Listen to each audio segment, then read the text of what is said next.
Fiete, bist du das? Fiete! Bist du schon wieder da? Jo, Tante.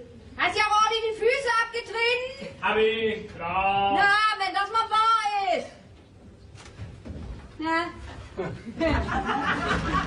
Na, was hat der Doktor denn gesagt? Hab mir noch 8 Tage Schonung verschrieben. Oh, fein. Dann kannst hier im Haus ja noch fix was tun. Tu ich denn nicht schon gerade genug, seitdem ich krank spiele? Du, was denn ein Wunder? Na, hol ein, mach die Betten, schäl Kartoffeln, wasch das Geschirr ab, feule die Küche auf und. Als wenn das überhaupt die Rede wert ist.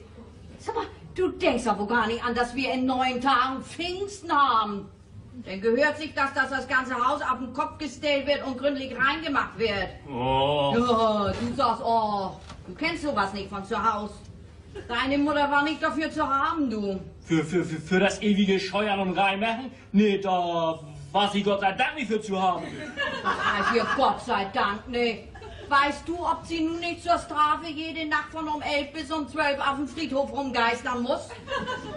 Meine Mutter, die soll nachts da draußen rumspuken. Ja, meinst vielleicht nicht. Wo sie als Fischfrau die Leute immer mit ihren vergammelten Schellfisch und Schollen angeschmiert hat. Ja, wo soll sie da damit abbleiben? Unsere Katze hätte ihn auch nicht mehr gefressen. Deine Mutter, du, die hat das vielleicht verstanden, du. Na, nu, mal ehrlich, Tante. Dein Kartenlegen ist ja auch nichts weiter wie Schwindel und Betrug. Schwindel und Betrug. Sag mal, das sagst du mir so glatt im Gesicht. Mir, die dich bei sich aufgenommen hat, als du keinen Vater und keine Mutter mehr hattest. Ja, das hast du, das gebe ich zu. Schwindel und Betrug. Man, sowas sagt man doch nicht. Wo soll ich als arme Frau denn wohl leben? Na, du kannst dich aber leicht mal strafbar machen. Ha, ich mich strafbar. Wenn die Leute zu mir kommen und wollen mal einen Blick in die Zukunft tun.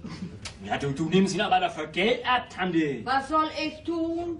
Hab ich schon mal Menschen was abverlangt? Naja, nicht direkt, aber so von hinten rum. Ach, das ist schon dummer Schlag von dir. Wenn arme alte Frau von mir wissen will, ob und wann ihre kümmerliche Rente endlich um ein paar Mark höher gesetzt wird, dann nehme ich von der keine 5 Groschen, du, das merkt ihr mal. Aber gestern die elegante Dame mit den selbstgestrickten Köder? Hör mal, wenn die mir ganze 3 Mark hinlegt, obwohl die Karten ihr bewiesen haben, dass ihr Herr gemahlen dunkelhaarige Freundin hat, dann soll ich nicht sagen, ach, wenn doch bloß noch wer käme, um mir so ein 7 Mark brächte, dass ich bis morgen früh meinen Gast bezahlen kann, sonst wird mich das ja abgedreht. Na ja, Mann, wenn die mir denn aus Mitleid noch so eine 7 Mark hinlegt, das in meinen Augen bloß eine Soforthilfe. Ja, du machst das mal zu oft, Tante. Mal ist das. Was? Mal ist das Gas und mal das elektrische Licht, was du nicht bezahlen kannst. Oh Gott, Mann, die paar Mark immer. Ja, und mal erzählst du denen sogar, dir fehlen noch ganze 10 Mark an der Miete. Man darf doch nicht immer dasselbe sagen. Ja, Mann, aber das ist doch nie wahr. Och, nie wahr. Was denn überhaupt war auf der Welt? Ich erzähle den Leuten eben das, was sie gern hören wollen. Ich habe nicht umsonst in meinen jungen Jahren bei dem Professor Fabricius von der Universität gedient.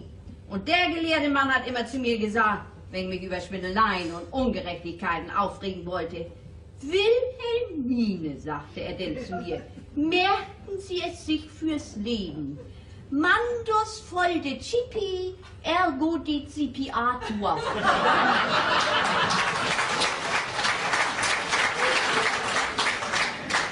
Das Lateinisch habe ich mir von ihm schriftlich geben lassen, habe das auswendig gelernt. Auf Deutsch heißt es nämlich, die Welt will betrogen sein. Also werde sie es. Du, da ist wohl schon wieder einer, der das auch gern mal will.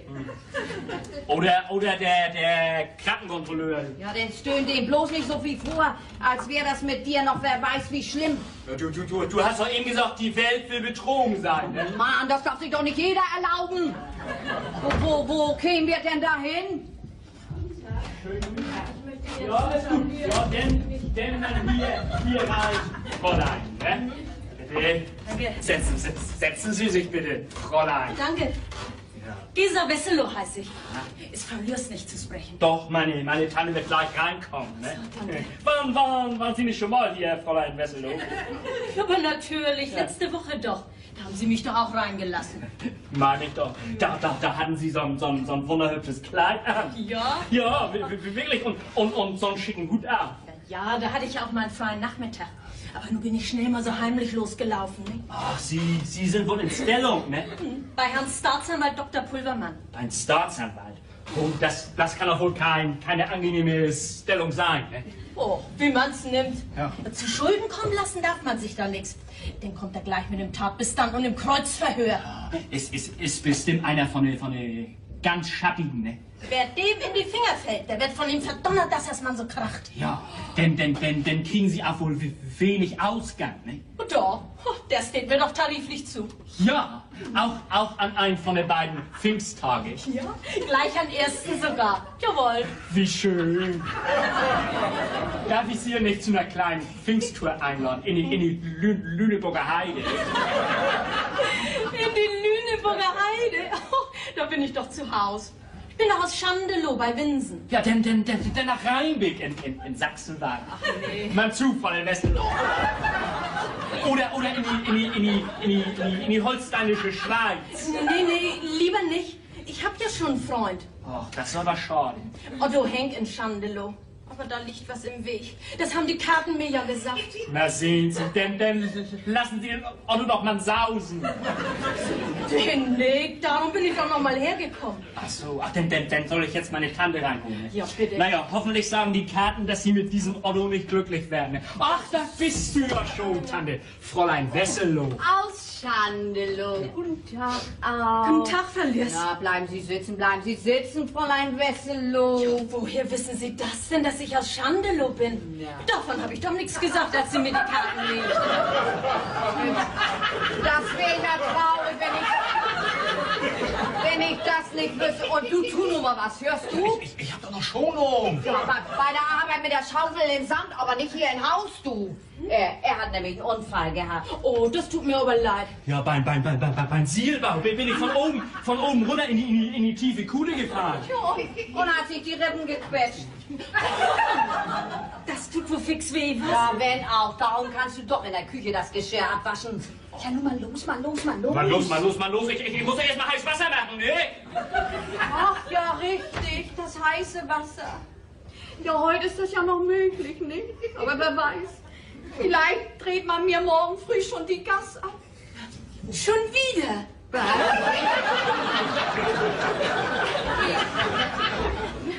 Als ich letzte Woche da war, da fehlten Ihnen doch nur noch 3 Mark, um die Gasrechnung zu bezahlen. Nee, Mann, das war das elektrische. Ja, das war doch die Lichtrechnung bestimmt. Da müssen Sie sich verhört haben. Schreibe ich mir das aber bald mal an. Na, den wollen wir mal, ne? Oh nee, die Karten wollte ich mir nicht schon widerlegen lassen. Ja, was wollen Sie denn? Ach, ich habe Ihnen ganz was Wichtiges zu erzählen, Frau Lürs. Na.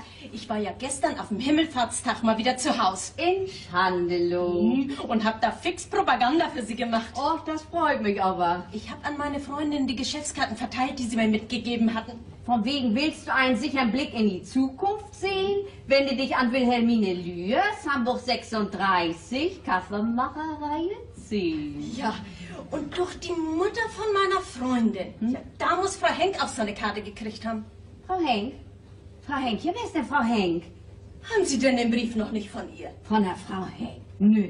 Na nu, den hat sie gestern geschrieben und soll ihn auch noch selbst zu unserer Poststelle gebracht haben. Das ist mein Otto nämlich so heimlich gewahr geworden. Tja, hätte ich ihn doch heute haben müssen, ne? Ja, eigentlich. Wenn meine Mutter mir anschreibt, den habe ich auch schon einen anderen Tag.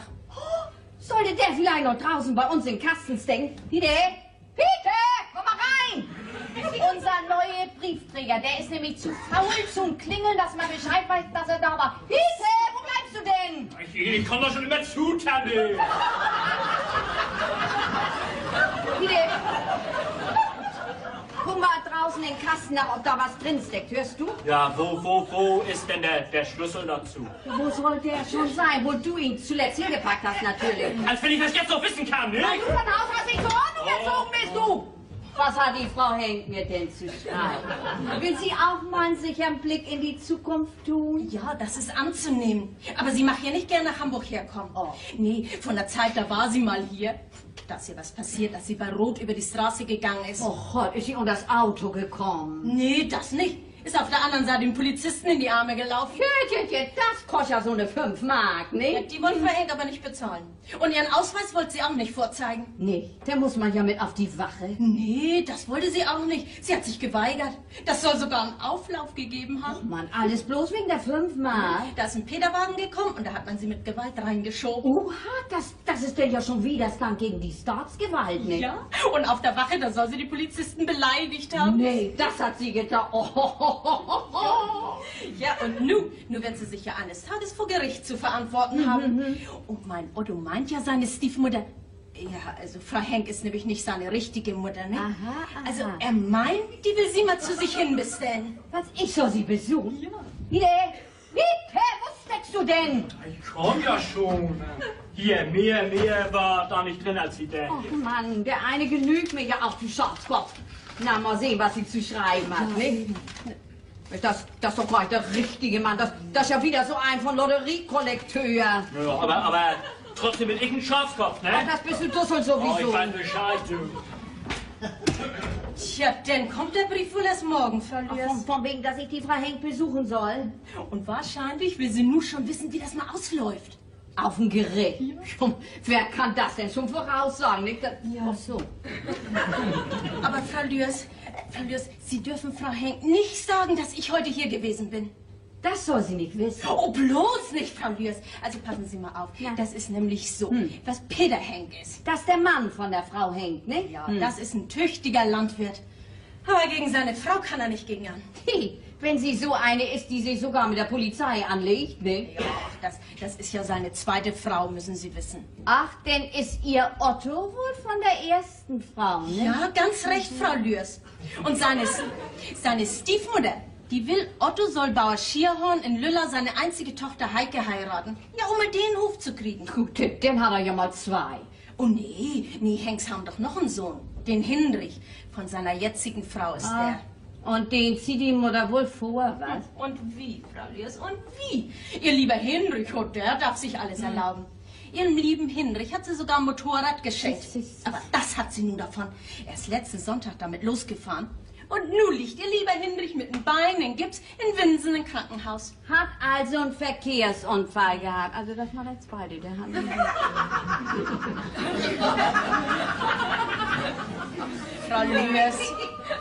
Frau Lüers, und worum ich Sie nun von ganzem Herzen bitten möchte, stehen Sie mir bei. Mir und meinem Otto, helfen Sie uns. Schon gern, meint der, aber wie denn bloß? Otto und ich, wir haben uns doch so lieb. Und wollten nicht zusammenkommen. Das ist das ja. Naja, Ottos Vater macht das gern. Bloß, dass der nichts zu sagen hat, nicht? Leider. Na, er will, Otto soll den Hof haben und nicht Hinrich. Was Frau Henk aber gern möchte, nehme ich an. Die will mich nicht zur Schwiegertochter haben. Na, Sie würden doch aber auch eine gute Bauersfrau abgeben, nicht? Ja, ich kann mal nichts mitbringen, Frau Lüers. Das ist das ja.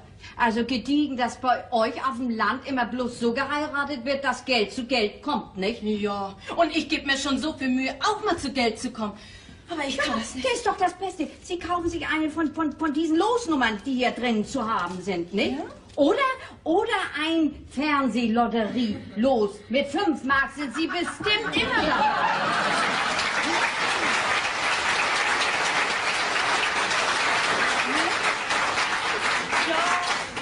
Ja, Frau Lüers, dann will ich das auch noch mal mit der Lotterie versuchen. Ich gebe ja sowieso schon jede Woche 2 Mark aus. Wieso? Ja, eine fürs Toto und eine fürs Lotto. Ja, Freund, wer soll nicht die Geduld verlieren? Wenn Sie die richtige Zahl an die richtige Stelle setzen, dann klopft eines Tages doch noch das Glück bei Ihnen an. Ach ja, ne? Ja, das haben die Karten mir ja auch gesagt. Na, sehen Sie. Oh ja, Frau Lüers, dann passen Sie mal auf.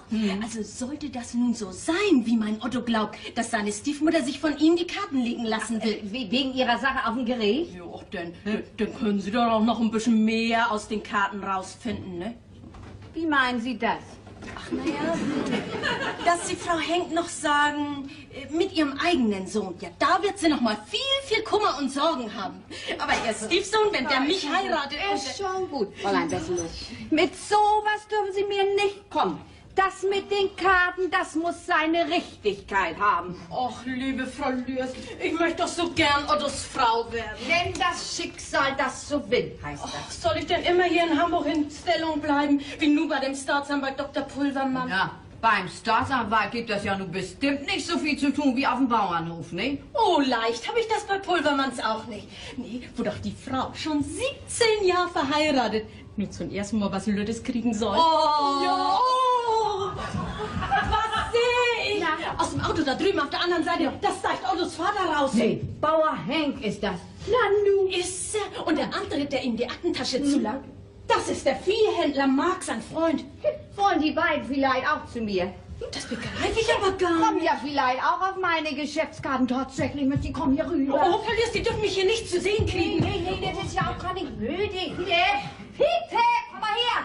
Nun mal keine Angst, die kriegen Sie nicht zu sehen. Sie kommen so lange mit mir nach nebenan. Nee, ich muss wieder zu meinen Herrschaften zurück. Ja, Fiete, wo bleibst du denn? Ja, was ist denn nun schon wieder? Hier, komm mal her. Da werden wohl gleich zwei Herren kommen. Zwei Herren. Ja, sind auch aus Schandelow. Und die sollen Sie hier nicht sehen. Ja, nur mal ruhig. Das hat geklingelt, Tante.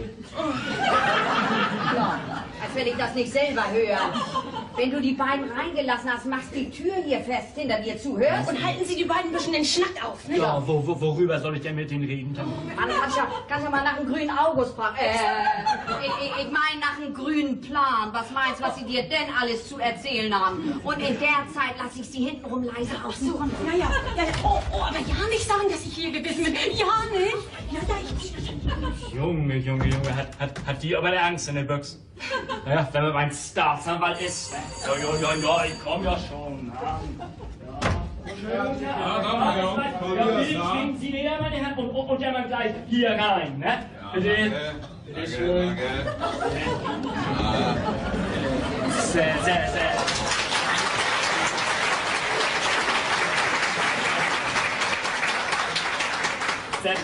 Setzen Sie sich mal schon. Ja, ich bin so frei. Ja, die beiden Hüte will ich lieber rausbringen. Nee, die legen Sie mal hier hin. Och, man weiß doch, was ihr gehört. Und draußen sind auch die Haken, ne? Lassen Sie mal, das ist besser, ne? Und meine Tante wird da gleich wieder reinkommen, ne? Frau Lührs ist deine Tante. Und du bist wohl sowas wie ein Dienstmädchen, wa? Ach so, oh nee, das ist doch bloß für einen Zeitvertreib, ne? Hast du denn keine Arbeit? Nee, ich bin ja noch für 8 Tage krankgeschrieben. Ne? Was? Krankgeschrieben? So ein junger, stämmiger Kerl und dann krank? Aua, Mensch! Ich hab doch einen Unfall gehabt, hab mir die Rippe gequetscht. Oh. Nix für ungut, das habe ich ja nicht gewusst, ne? Ach so. Was bist du denn, mein Junge? Ich arbeite mein Zielbau. Na, das ist wohl keine leichte Arbeit, was? Oh, das verdammt schwere Arbeit. Ja, wie ist es denn? Willst du dich nicht mal verändern?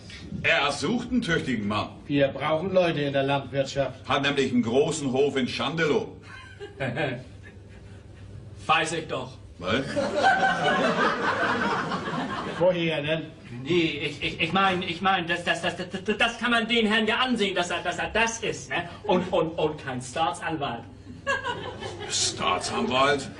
Ja, wie kommst du denn da drauf, mein Junge? Nee, ich wollte, bloß so als Vergleich, ne? Tja, das überleg immer mal. Komm mal zu mir raus. Kriegst Lohn nach Tarif. Ja, und gute Kost gibt's bei ihm auch. Das glaube ich wohl. Ja, Hast eine kleine freundliche Stube für dich allein? Ja, das ist viel wert. Hier muss ich nämlich mit meiner Tante in ein Zimmer schlafen. na, das ist aber nicht das Richtige, was? Sie wühlt nachts immer so. Ne?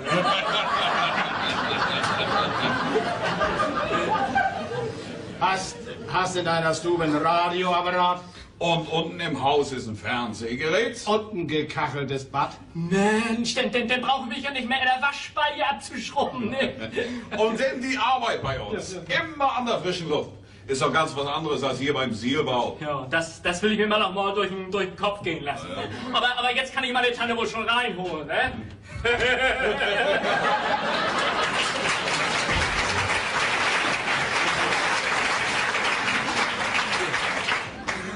Den Bengel, den könnte ich gut gebrauchen. Frag sie bloß, was deine Ida dazu sagt. Ja, das ist es ja, Mann. Wenn ich Hü sagt, meint sie ja, sie muss Brr sagen. Was guckst du dich denn so um, Karl? Naja, eigentlich habe ich mir das hier bei so einer Kartenlegerin ja ganz anders vorgestellt, Peter. Wieso denn anders, Karl? Naja, ich dachte, alles so ein bisschen geheimnisvoll, halb dunkel. Irgendwo würde eine ausgestopfte Eule stehen oder ein Totenkopf. Ja, und ein pechschwarzer Kader, der der Frau beim Kartenlegen auf dem Puckel sitzt, scheint die auch nicht zu sein, du. Ach, guten Tag. Ach, guten Tag. Ach, gleich zwei Herren. Und beide von auswärts. Kann man ihn ja ansehen, nicht? So eine gesunde Farbe. Ja, das machen wohl die frischen Landeier, nicht? Was? Landluft, wollte ich sagen. Ach so. Sie sind aber kein Bauer. Nee? Was bin ich denn? Na, Sie haben immer viel mit der Bargeld zu tun. Sind Sie wohl sowas wie ein Händler mit Vieh? Ist er, jawohl. Wie Sie sowas wissen können. Ja, Peter, dann packen wir mal aus, nicht? Ja, ich bin ja schon dabei, Karl. Hier, Paulius, das habe ich Ihnen zugedacht. Das ist noch eine Wurst, was? Die ganze Torte. Ja, ich weiß. Und hier, Paulius. Oh Gott, oh, ganzen frischen Schinken, nein. Das kann ich ja gar nicht verlangen, sein Schinken. Wurst und Schinken. An den Spargel haben Sie wohl nicht gedacht.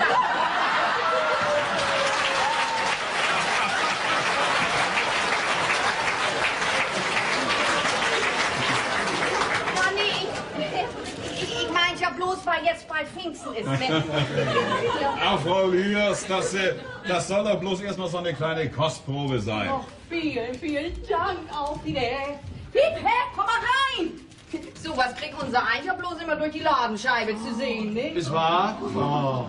Ja, ich bin Witwe. Und das bisschen Rente, was ich nun von Start krieg, das reicht ja nicht hinten und nicht vorn. Peter, komm! Oh, Mensch, Tante, du! Komm, wir beide, das muss so richtig satt essen. Bring mal gleich in die Küche. Hier, Schinken und Wurst. Nun kann ich mal so richtig mit der Wurst nach dem Schinken schmeißen. Ich will dir helfen, wenn du damit schmeißen willst, du. Aber dann nehmen Sie doch wieder Platz, bitte sehr. Danke. Bitte sehr.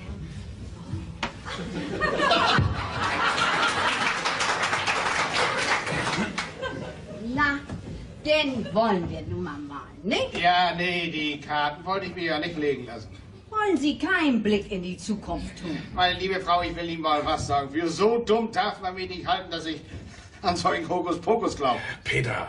Was war das eben? Hokuspokus nennen Sie das. So. Na schön. Fide, komm mal rein. Ja, aber Frau Und noch Lührs, schöner, sowas kann ich mir doch nicht sagen lassen.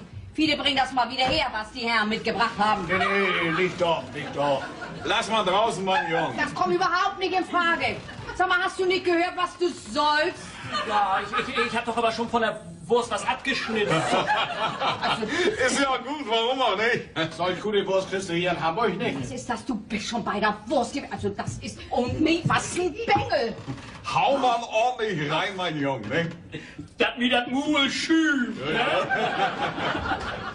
So können Sie dem jungen Mann das doch. Dann hätten Sie nichts von Hokuspokus sagen müssen. Ach, er hat das nicht so gemeint.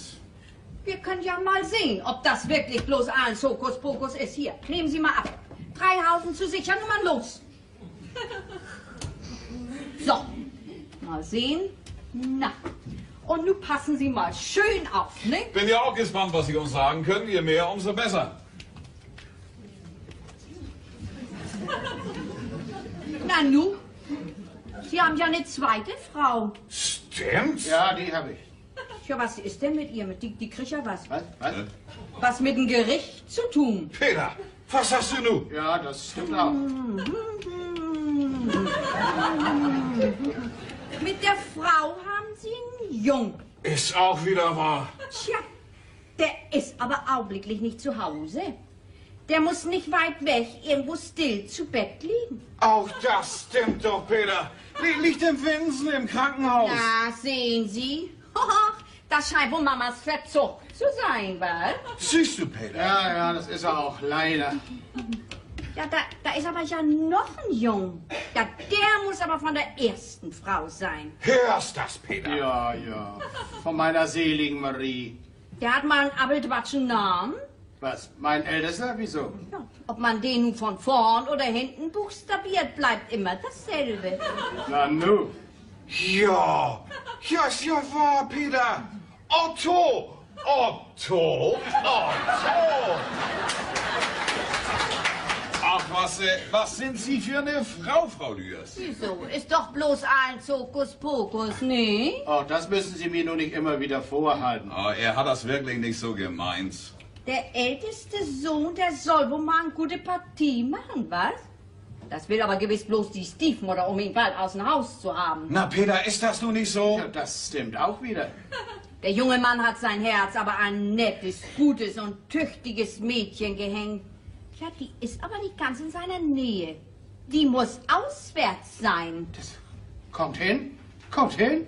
Also, wie Sie das so genau aus den Karten sehen können, ja, da muss man sich ja bloß überwundern, was, Peter? Ja, Karl, dies ist ja auch ganz was anderes, als was man sonst beim Kartenlegen zu wissen kriegt, nicht? Naja, es gibt ja auch kluge und tüchtige Bauern und auch dumme. Oder nicht? Ja. Da haben Sie recht, Frau Lührs, auch dumme, ja. Ja, sonst können Sie die ja nicht so gut übers Ohr hauen, ne? Ja, da haben Sie schon wieder mal recht. Na, Peter, sei du mal still. Bei dir habe ich das noch nicht riskieren können. Beim Viehverkaufen passt seine Frau verdammt genau auf. Ich mochte das bloß nicht sagen. Aber hiernach hat sie ja wohl sowieso das Regiment in Haus und auf dem Hof, was? Hörst das, Peter? Was sagst du dazu? Das beweisen nur sogar die Karten. Ja, darum bin ich ja gekommen, nicht, Karl? Ach so, ja, richtig. Ja, also, dann passen Sie mal gut auf, Frau Lührs. Ja. Also, meine Frau ist auch auf Sie aufmerksam geworden. Ach, sicher durch eine von meinen Geschäftskarten, ne? Ja, richtig, die kursieren da bei uns. Und meine Frau, die schwört auf die Karten. Das ist sehr vernünftig von ihr. Und darum hat sie einen Brief an Sie geschrieben. An mich?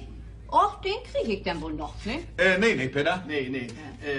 Was mein Ältester ist, der hat das spitz gekriegt und darum bin ich gestern Abend noch heimlich auf der Poststelle gewesen und habe den Brief zurückgeholt.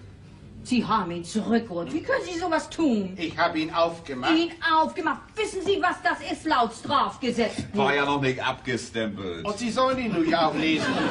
Bitte. Absender Ida Henk. Och, Henk heißen Sie. Den Namen habe ich noch nie gehört. Werte Frau Lührs, auf Sie aufmerksam gemacht möchte auch ich einen sicheren Blick in die Zukunft tun.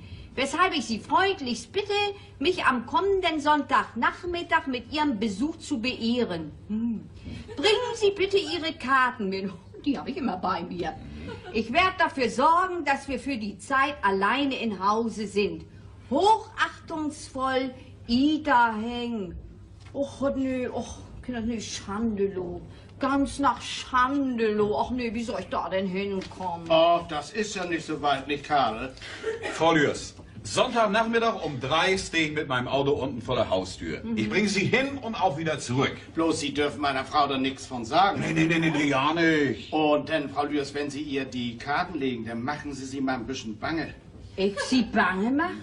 Naja, von wegen Ihrer Zukunft, meint er. Also das verstehe ich nicht. Sie müssen ihr sagen, unser jüngster Sohn, der Hinrich, Den sie so doll verzieht. ja, der wird ihr noch mal allerlei Kummer und Sorgen machen. Ja, Sie tun dann wirklich ein gutes Werk. Mehr als das. Sie sind meine letzte Rettung. Wie können Sie sowas sagen? Nee, Peter hat recht. Gucken Sie mal, liebe Frau Lührs, ich bin sein bester Freund. Das kann man doch wohl sagen, was, Peter? Du ja, Karl, du ja. Und ich weiß, wie das bei ihm zu Haus zugeht. Es ist bald nicht mehr auszuhalten mit der Frau. Ja, was die Männer immer an ihren Frauen auszusetzen haben, das kennt man ja. Ja, Sie kennen aber seine Frau nicht. Mit der ist kein Auskommen mehr. Nee, ist es auch nicht länger. Und wenn sie als Stiefmutter meinen Ältesten noch so weit kriegt, dass er eines Tages auf und davon geht. Da hat sein Auto ihm schon mit gedroht. Und was hab ich dir gesagt, was ich denn tu? Ach, Peter, das ist doch Blödsinn, was du im Sinn hast. Will nach dem Strick greifen und sich hier. Jawohl, man kann sie zu verlassen. Och, doch heute nur bloß nicht noch nasse Augen. Mach ich bei Männern nicht sehen. Naja, Frau Lührs, Sie werden Sonntag ja seine Ida kennenlernen. Ist doch mir eben... Ach, ich soll diesen Sonntag schon nach Schandelow? Ja, nein, das geht ja nicht. Warum denn nicht? Tut mir leid, ich wäre ja gern mal mit dem Auto gefahren, nicht? Und ich hätte zu meinen Karten legen, Frau Henk, auch gesagt, was ihr für die Zukunft vor alles bevorsteht. Wenn sie sich nicht von Stunde an ganz und gar ändern. Ja, das sollen Sie ja auch. Darum bitte ich Sie ja. Warum geht denn das nicht? Ja, dann muss ich meine Freundin Amanda besuchen, die, wo da ganz hinter Bild steht. Und an anderen Tag treffe ich sie nicht an. Ist das denn so wichtig? Dass das mal wichtig ist. Ist die Einzige, die mir noch aus der Klemme helfen kann. Im Mittwoch haben wir doch bekanntlich schon den ersten, nicht? Und da oben in meinem Fantasieschrank, da liegt ein Brief von meinem Hauswirt, sein Anwalt. Wenn ich bis Montagmittag um 12 nicht die rückständige Miete für die beiden letzten Monate bezahlt habe, sehe er sich zur Räumungsklage gezwungen. Das steht mir, armen Frau, bevor. Ach, so verhält sich das. Wird rücksichtslos auf die Straße gesetzt.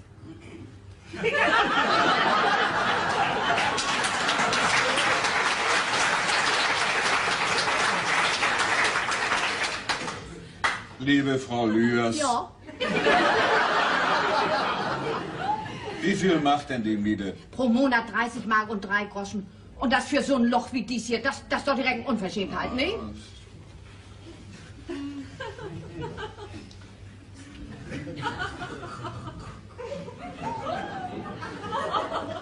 Du, Karl, Ja? ich hab nicht so viel bei mir. Kannst mir mal mit 40 Mark aushelfen bis morgen? Ja, mach ich gern, Peter.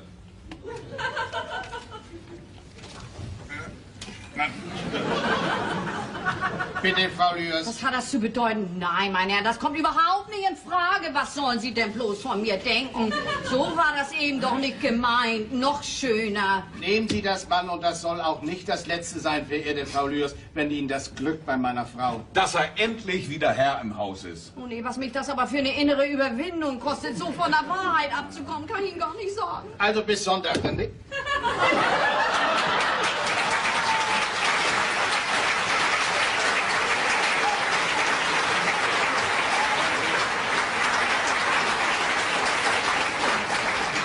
Dann bringen Sie Ihren Neffen auch mal mit, ne? Ach, gerne, Henk. Und vielen, vielen Dank auch, Herr Henk. Gar nicht für. Tschüss, denn. Tschüss auch, Herr Henk. Meine liebe Frau, wenn ich auch immer so aufrichtig, so ehrlich und so gewissenhaft sein wollte und so wie Sie mit der Wahrheit... Na, denn, dafür sind Sie ja auch Viehhändler, nicht? Tschüss, Frau Lührs. Hier, Hitte, komm mal her. Ah, was ist denn? Hitte, was sagst du nun? Oh, Tante, wenn das bloß auf die Dauer gut geht. Aber das ist doch dummartigen Schnack von dir. Hast doch vorhin gehört, Mandus voll die Chibi. Die Welt will betrogen sein. Na also.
Hier, Henk Schandelow. Ach, du bist es, Karl. Bist du noch nicht hier mit Frau Lührs? Ach so, aus Hittfeld rufst du an. Seid ihr mal eingekehrt, aha. Nee, die ist noch nicht wieder zurück. Du, Karl, red du mal noch tüchtig auf Frau Lührs ein, dass sie ihr so richtig Angst und Bange macht, nicht?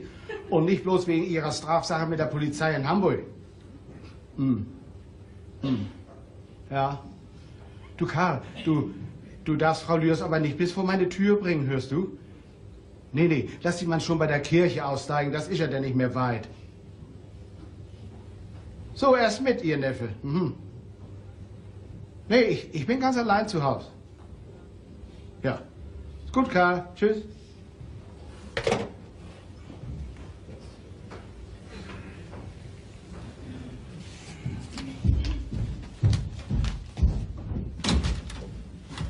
Nun, ich denke, du guckst beim Fußballspiel zu. Ach, ich war da. Weißt du, was der Redner mir da erzählt hat? Ja. Gestern ist er in Lüllau Ball gewesen. Ne? Na und? Weißt du auch, wer mit jedem Hans und Franz getanzt hat? Ja. Heike Schierhorn. Gut, dass du dich da so über aufregst. Du willst doch von Schierhorns Heike gar nichts wissen. Will ich auch nicht. Ja, ich auch nicht. Ach du Mensch. Und denkst du, ich habe ihrem Vater das schon vergessen, dass er mir im Herbst 46 den Gendarm auf den Hals geschickt hat, als wir Schwarz geschlachtet haben? Nee, so einen will ich nicht in der Verwandtschaft haben. Ja, was sagst du nun? Wenn Mutter mal immer und immer wieder davon anfängt, was das für ein schöner großer Hof ist und dass Johann Schierhorn sich mal aufs Altenteil setzen will und dass ich mal bloß zuzugreifen brauche, ja, dann bist du schön still. Das kommt du aber anders. Was, wenn du das fertig bringst, dich gegen Mutter ihr Regiment aufzulehnen. Das wirst du ja gewahr, mein Sohn. Und du red doch nicht. Wenn Mutter dir in ihrem scharfen Ton kommt, dann klappst du doch jedes Mal zusammen wie so ein altes, ausgeleiertes Taschenmesser. Also, was ist das für ein Vergleich? Ja, das ist doch auch so. Kein Piep, sagst du. Lässt dir alles von ihr gefallen. Aber was bölkst du denn so? Bist du ja von Mutter her so gewöhnt. Ja. Sagst du so. Mutter wird du aber ihre Gewohnheit ablegen, mit mir hier immer rumzukommandieren. Und das sogar heute noch. Wieso denn heute noch? Otto, du pass mal auf, was ich dir nun anvertraue. Mir was anvertrauen? Ja, du. Also heute... Naja, wenn du... Nee, Otto, geh nicht ran. Das ist Mutter gewiss. Ist also noch in Winsen. Ist wohl gerade von Henry aus dem Krankenhaus gekommen. Lass ihn doch. Otto, nun nimm ja Vernunft an. Sie will doch bloß wissen, ob wir hier sind. Ja, das kann sie doch auch. Das sollen wir aber doch nicht. Sie will doch, wenn sie zurück ist, allein zu Hause sein. Nicht? Darum solltest du das Schierhorst besuchen und ich solle nach Jesteburg wegen dem Bullen. Du hast ja gesehen, ich hab mich nicht nach Lüllau hinschicken lassen, nicht? Otto, du verderb doch nicht alles. Otto. Ja, was willst du jetzt, Otto? Ach, du bist das Geser. Ach, denn nicht so ungut. Ja, ich dachte eben, das wäre meine Stiefmutter. Ja. Aha. Was, hier im Krug bist du?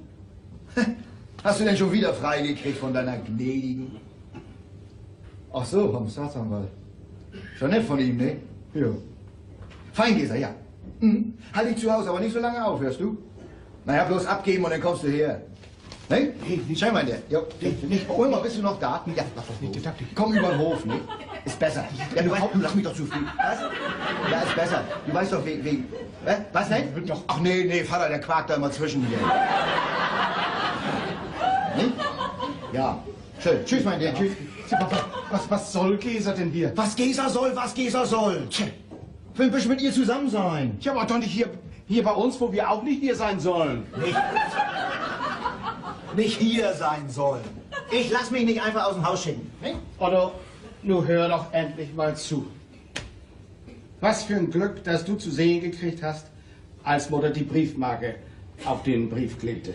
Auf den sie an diese Kartenlegerin da in Hamburg geschickt hat? Ja, den Brief, den habe ich mir abends noch wieder zurückgeholt. Von unserer Post, denn? Ja, du. Und da stand es doch wahrhaftig drin, was du dir schon gedacht hattest. Dass Mutter die Olsche hierher bestellt. Zu heute Nachmittag, jawohl. So was, Mensch.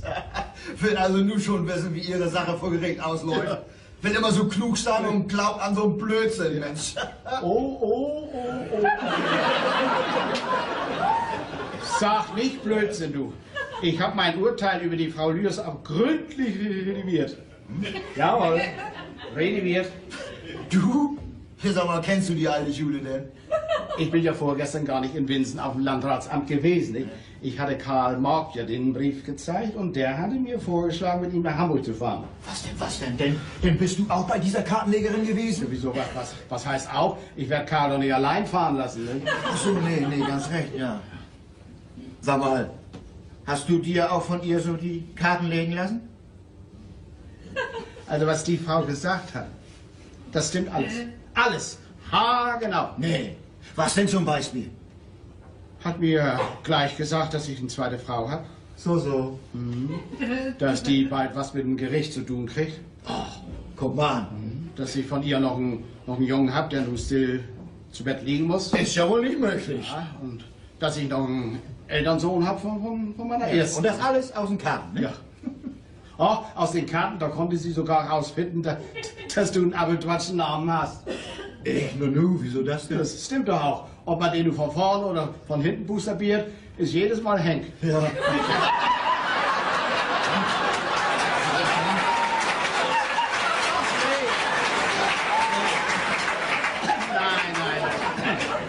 Otto. Otto, ja. Ja. Muss man sich direkt drüber wundern, ne? Das habe ich auch. Und wie?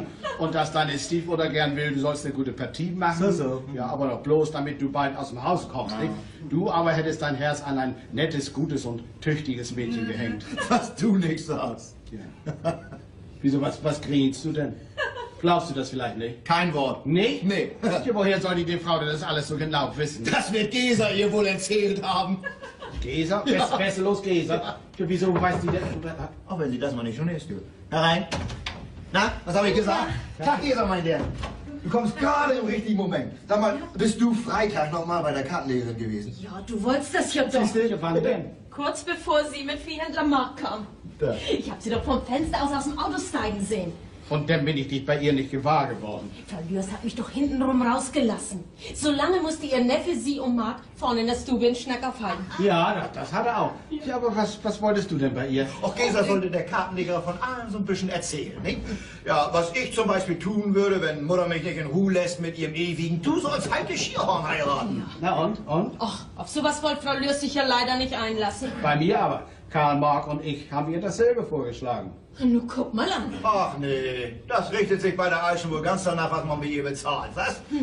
Sag mal, was hast du ihr gegeben, Gesa? Das letzte Mal nix. Nix? Aber das Mal davor habe ich ihr 2 Mark hingeschoben. Nee, die hat sie aber nicht genommen. Sie hat mir eine Mark 50 wiedergegeben. Ja, sie sagte, von mir als Dienstmädchen wollte sie nicht so viel nehmen. Obwohl ihr noch 3 Mark an der Lichtrechnung fehlten.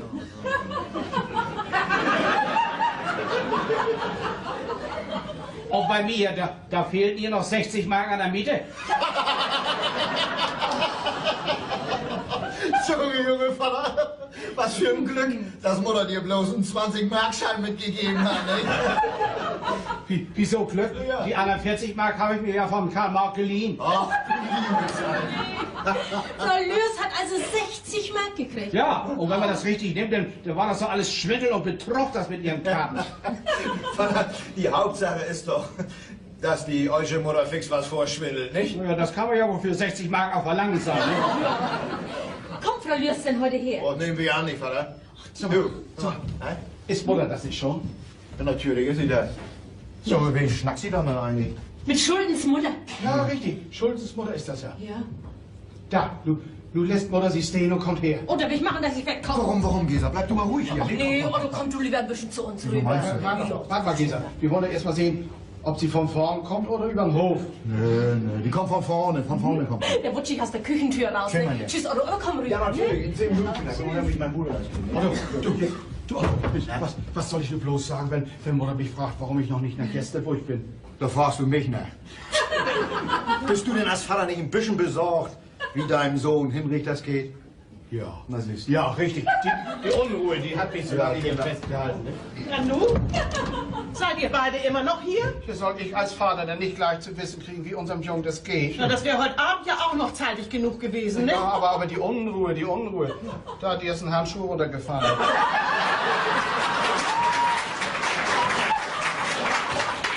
Du bist zu faul, ihn wieder aufzuheben, ne? Das kennt man ja schon an dir. Na, wie geht's denn, meinem Bruder? Ah, ich habe noch mit der Oberschwester gesprochen. Ist ja viel schlimmer, als ich gedacht habe. Vielleicht bleibt das Bein sogar steif. Oh, dieses verdammte Motorradfahren. Ach, Unsinn. Das hätte ihm bei was anderem ja auch passieren können. Muss dann womöglich zeitlebens mit dem steifen Bein rumlaufen. Na ja, den Hof kann er ja immer noch übernehmen, wenn wir beide uns mal zur Ruhe gesetzt haben, nicht wahr? So viel ich weiß, hat Bauer Henk noch einen älteren Sohn und der steht hier. Und so viel ich weiß, hat Bauer Henk den Hof im Sommer 45 notariell auf seine Frau überschreiben lassen und die sitzt hier. Ach, das war ja damals bloß so pro forma. Ja, weil du Ortsbauernführer gewesen bist und Angst hattest, man könnte dich glattweg enteignen, darum doch. Und die Angst, die hast du mir ja eingeredet. Tag für Tag wolltest du überall sowas gehört haben. Jedenfalls steht es schwarz auf weiß im Grundbuch, in allen Registern und allen Papieren, dass mir der Henksche Hof gehört. Dann wird es ja die höchste Zeit, dass es wieder umgeschrieben wird. Ja, das ist ja auch nur mit meiner Einwilligung möglich, nicht? So, nur rede nicht mehr lange. Sieh zu, dass du dich umgezogen kriegst und dann hin nach Gästeburg. Dies ewige Befehl. Das ist ja dummer Schnack. Sagst immer, ich will dir befehlen. Ich will dir nichts befehlen, aber du kannst doch tun, was man dir sagt.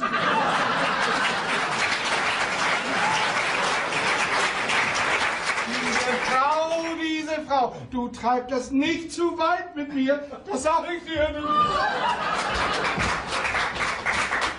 Sag mal, was tönt dein Vater da? Der Mann, der greift wohl schon, was? Wer weiß, vielleicht greift er auch mal nach dem Strick. Ach, das ist ja dummer Schnack. Das ist das nicht und das will ich dir mal sagen. Ich weiß schon, was du mir sagen willst, aber das musst du doch selber einsehen. Wenn dein Bruder was nachbehält von seinem Unfall. Dann ist das seine eigene Schuld. Eigene Schuld, sagst du. Hat er den Chausseebaum dahin gepflanzt, wo er gegengerast ist? Und wenn Hinrich nachher nicht mehr so laufen kann wie andere Menschen und auch nicht mehr tanzen, findet er so leicht keine Frau mit dem Hof, wo er mal einheiraten kann. Und dann ist es von dir nichts als brüderliche Liebe, ihm hier Platz zu machen. Ja. Und soll eine Heike Schierhorn heiraten, nicht? Nee, du, um Gottes Willen, bloß die nicht. Wie die nicht, sagst du nur mit mal? Ist ja nicht zu glauben, was Schultens Mutter mir eben von ihr erzählt hat. Ach nee, Schultens Mutter, dir? Ja, denk mal an. Das sind doch noch keine 5 Monate her, seit Schierhorns Hermann unter Trecker gekommen ist, nicht? Und richtet seine Schwester sich danach? Hat sich heute Nacht bei Wolgast auf dem Tanzboden rumgetrieben. Du findest wohl noch eine andere. Ja, die habe ich schon gefunden. Damit meinst du doch wohl nicht Wesselos Gesa. Ja, damit meine ich Gesa Wesselos. Junge, was willst du denn mit so einer, die bei fremden Leuten dienen muss? Bloß weil zu Hause am Tisch doppelt so viele Kinder sitzen, als Kühe im Stall stehen. Nee. Komm mir nicht mit so einer als Schwiegertochter ins Haus, du. Die hätte bei mir keine frohe Stunde. Na, dann gehe ich aus dem Haus. Ja, das kannst du von mir aus. Ich halte dich nicht. Aber die Wiesen unten an der Seebe, die meine Mutter mitgebracht hat und die mir in ihrem Testament vermacht sind, die behaltet ihr denn nicht? Das kannst du fertigbringen, Otto! Kann ich und tu ich. Jawohl. Nee, was ist nie jung. Man meint es so gut mit ihm. Läuft mit offenen Augen ins Unglück rein.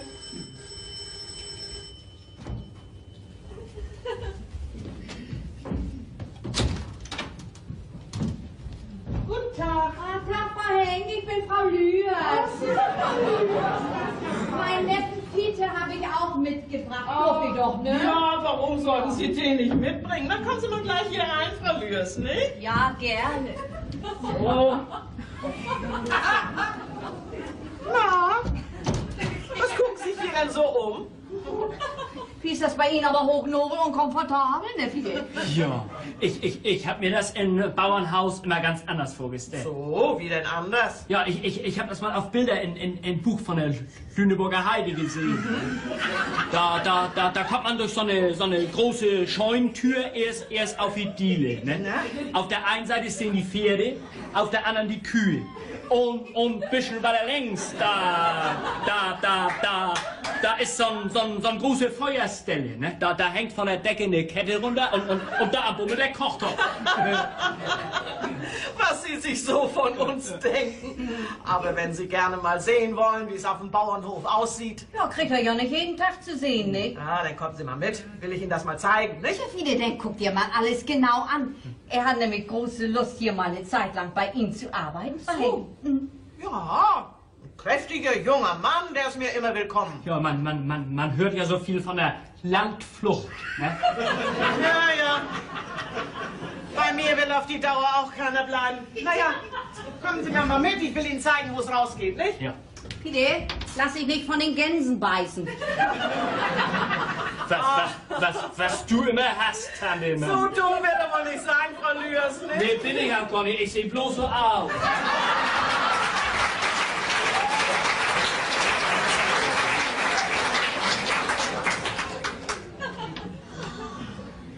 Schön, wenn ich dich fress, sag mal eine Zeit lang von Tisch los bin.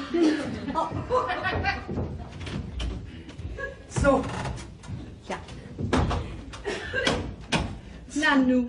Ach, Sie dürfen sich nur nichts dabei denken, Frau Lührs, wenn ich Sie hier sozusagen einsperre, nicht? Och, hier sitzt man ja gern hinter Schloss und Riegel, ne? Im Gefängnis sehen die Zellen nicht so aus. Ja, wollen Sie sich nicht setzen? Danke, ja. Aber legen Sie mal erst ab, Frau Lührs. Ach ja, danke, wenn ich darf, ne? Und denn noch was, Frau Lührs. Es sollte jemand kommen, dann sind Sie die Frau, der ich gleich nach dem Krieg mal ab und zu was mitgegeben habe, nicht? Ich meine, ein paar Eier und ein bisschen Butter, nicht? Ja, und eine dicke Mettwurst und ein Stück Schinken, ne? Ja, ja. Und aus Dankbarkeit haben Sie mich heute mal wieder besucht. Wollen wir das so halten, Frau Lührs? Ja, mir kann's recht sein. Aber sagen Sie mal, wodurch sind Sie nur eigentlich auf mich aufmerksam geworden?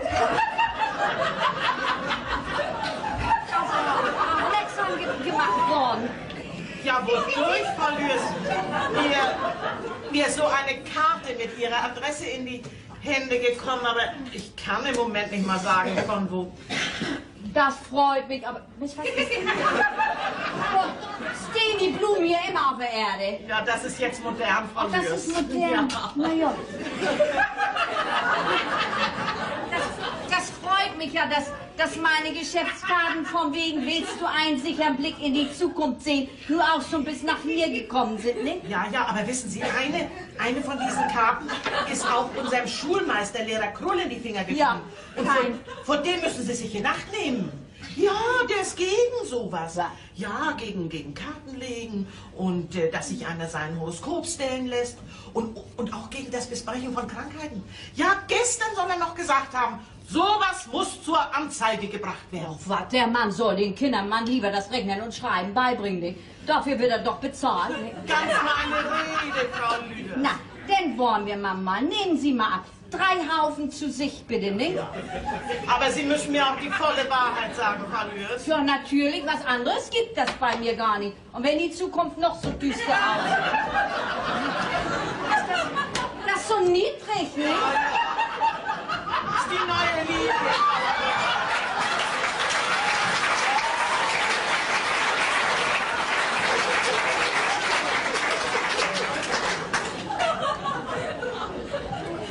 Nanu, hier kommt ja eines Tages eine Vorladung ins Haus.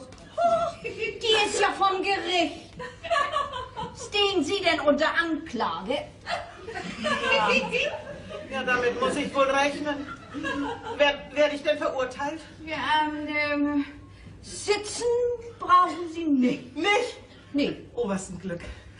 Nee, das wäre ja auch eine zu große Blamage für mich gewesen, nicht? Naja, ist ja kein schönes Gefühl für eine achtbare Frau im Gefängnis gesessen zu haben, nicht? Bloß das nicht. Oh, Sie wissen ja gar nicht, was für ein großer Stein mir vom Herzen gefallen ist, Frau Lührs. Da kommt also nichts danach. Ja, Was ein Glück! Was ein Glück, dass die Karten so günstig für mich aussahen.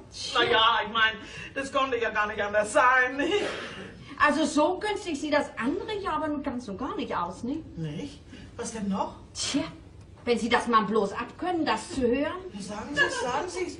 Hier stehen schwarze Wolken übern Haus verhängt, knitterschwarze Wolken. Wieso denn das? Nanu, Sie sind hier ja die zweite Frau im Haus. Ja, ganz recht, das bin ich. Ja, was ist denn mit Ihrem Mann los verhängt? Mit den stimmt was nicht? Oh, was soll mit dem wohl nicht stimmen? Frau Henk, Ihr Mann, der dreht sich ja schon mit Gedanken sozusagen aus schierer Verzweiflung, als wenn ihm das Leben leid ist. Sie meinen, der könnte vielleicht mal eine Dummheit machen? Ivo, dafür kenne ich meinen Mann ja viel zu genau. Frau Henk. Aber ein Mensch kann nie dem anderen in den Kopf gucken, was der so in Stillen denkt. Ja, gewiss, das ist wohl so, aber mein ein Mann, der sollte sich das antun? Frau Henk, hier sind die knitterschwarzen Wolken. Und weswegen fragt man die Karten denn, wenn man dem unerbittlichen Schicksal nicht aus dem Weg gehen will, nicht? Das will man ja auch gern gewiss, aber... Als wenn das nicht schon manchmal so gewesen ist. Man wollte das nicht glauben und eines Tages ist das denn doch so eingetroffen. Dann nützt das gar nichts mehr, sich selbst die bittersten Vorwürfe zu machen und sich zu sagen, hätte ich mal rechtzeitig ein Einsehen gehabt. Wieso denn einsehen?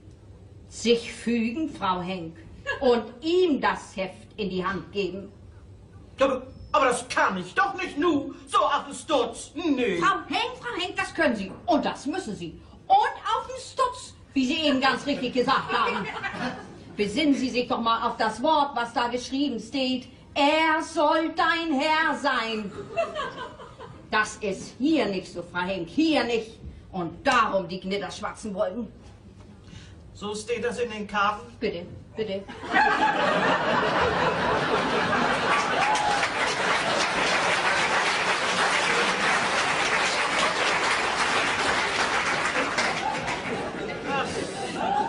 Ist ja denn nichts Gutes, was Sie mir da sagen.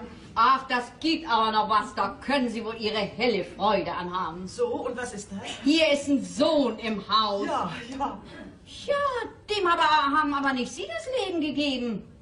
Ja, der ist von der ersten Frau. Und der macht sein Glück. Ja. So, wie das denn? Sein Herz gehört einem netten, guten, tüchtigen Mädchen. Da muss aber noch was im Weg sein. Das müssen Sie sein, Frau.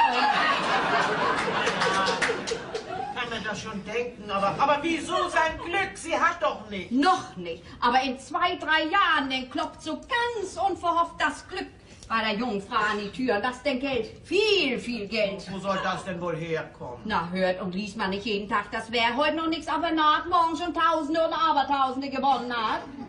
Ja, das ist wohl möglich. Und wenn das so ist, dass die Karten das in Aussicht stellen? Frau Henk, Sie werden noch mal an mich denken. Und mir dankbar sein, dass Sie durch mich so rechtzeitig einen sicheren Blick in die Zukunft tun konnten. Ja, dankbar bin ich Ihnen ja jetzt schon, liebe Frau Lührs. Ich meine, das Schlimme braucht ja nicht immer einzutreffen, wenn man sich zur rechten Zeit... Danach richtet, ganz recht. Und das will ich, jawohl. Ja. So, und nun sagen Sie mir mal, was tun Sie nun? Meinen Sie Geld? Frau Henk, das kommt überhaupt nicht in Frage. Doch, das wäre ja noch schöner. Nein. Wo habe ich meine Tasche gelassen? Die steht da auf dem Tisch, aber...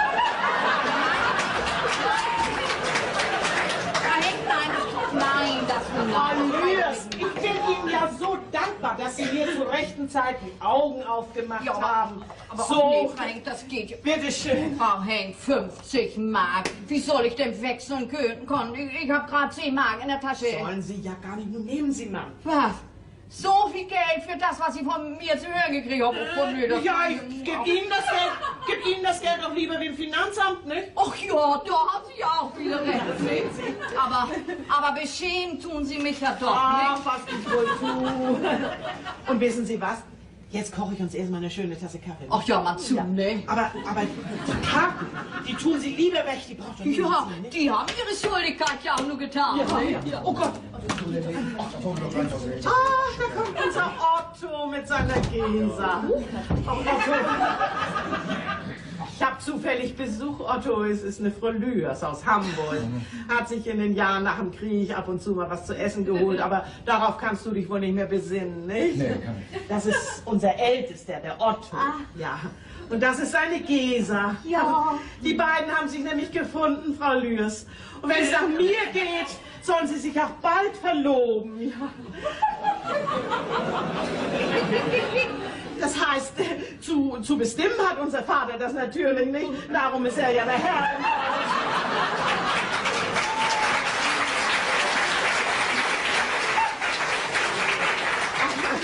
Gesa, willst du dich nicht setzen, bitte? Na, Fräulein, Ihnen sieht man das aber an, dass Sie hier draußen auf dem Lande leben, nicht? Nee, Frau Lührs, das stimmt nun nicht. Nee. Gesa dient nämlich in Hamburg. Ja, aber ein Staatsanwalt, der jeden verdonnert, der ihm vors Brett kommt. Ja, aber lange willst du da doch nicht mehr bleiben, nicht, Gesa? Oh, ich bin ja mit einer vierteljährlichen Kündigung da. Ja, dann kündige man rechtzeitig. Otto, hältst du es nicht auch für das Richtigste, wenn Gesa denn tagsüber hier bei uns auf dem Hof ist und mir hilft? Wie bei uns? Ja, das wäre doch zu schön, wenn Vatermann damit einverstanden ist, nicht? Ach ja,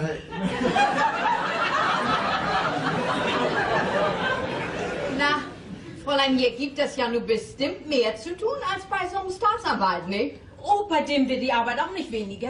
Nee, die Frau soll ja in ein paar Wochen ihr erstes Kind kriegen. Ach, dann sind das ja noch junge Leute, nicht? Ivo sind schon volle 17 Jahre verheiratet. Was, so lange schon? Und jetzt soll da erst was Kleines kommen? Tja.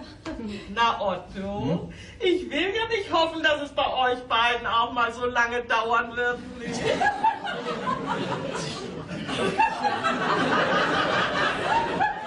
Und dabei ist die Frau schon über 40. Was, schon über, sagst du? Ja, darum ist der Staatsanwalt ja auch so doll besorgt um sie nicht. Ja, was ein Wunder. Bei sowas kann der Frau ganz leicht was zustoßen. Ja. Und wer ist der allein Schuldige? Bloß der Staatsanwalt selber, nicht? Ja.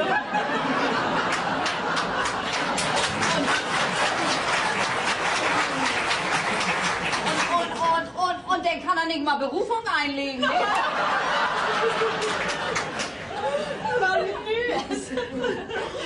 Jetzt wissen Sie auch, was ich mal so hinter der halb geschlossenen Tür zu hören gekriegt habe? Na, was denn? Dass sie noch eine Schwester hat. Dem Staatsanwalt seine Frau? Ja, aber die ist viel jünger als sie. Aber der soll auch bald was Lüdes kommen. Ach, auch zum ersten Mal. Ja, und was dem Staatsanwalt sein Schwiegervater ist, der lebt da oben in Husum. Ja. Ach ja, Husum, liegt ja da oben an der Nordsee, Ja, nicht? ganz Ja. Und von dem soll die Tochter, die zuerst einen strammen Jungen aufweisen kann, 40.000 Mark erben.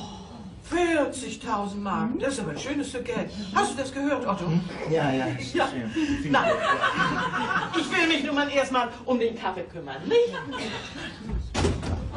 Na, nu, hab ich denn vorhin die Tür zugeschlagen? Also sowas. Sperr ich mich selber ein, nicht? Kann die Zeit wohl gar nicht mehr abwarten, wo sie vielleicht doch noch eingesperrt wird, nicht? Du sagst dir bloß mal, Frau Lührs, haben Sie dann alles mit dem Kartenlegen fertiggebracht? Ja, wie denn sonst? Dass Ottos Mutter nun mal so nett zu mir ist. Und ihr beiden euch bald verloben könnt. Ja, oh, Frau Lührs, verraten Sie uns doch schnell mal, wie Sie das so angestellt haben. Was denn angestellt? Na ja, so raffiniert. Raffiniert? Was ist das denn für ein Ausdruck? Frau Lührs, das ist doch auch so. Ich meine, wo meine Stiefmutter doch alles gleich geglaubt hat, diesen ganzen Blödsinn. Blödsinn. Also fehlt nur noch, dass Sie auch noch Hokuspokus sagen, nicht? Ach nö, nicht doch, Frau Lührs. Nee, so hat er das doch nicht gemeint. Wir wissen doch ganz genau, wie sich das verhält. Nicht? So. Vielleicht wissen Sie ja nun auch schon besser Bescheid als meine Karten, wann bei einer jungen Frau Geser hängt, dass viele Geld ins Haus kommt, nicht? Das viele Geld? Oh, woher soll das wohl kommen, Frau Lührs? Na, ich denke, Sie füllen jede Woche einen Toto und einen Lottozettel aus.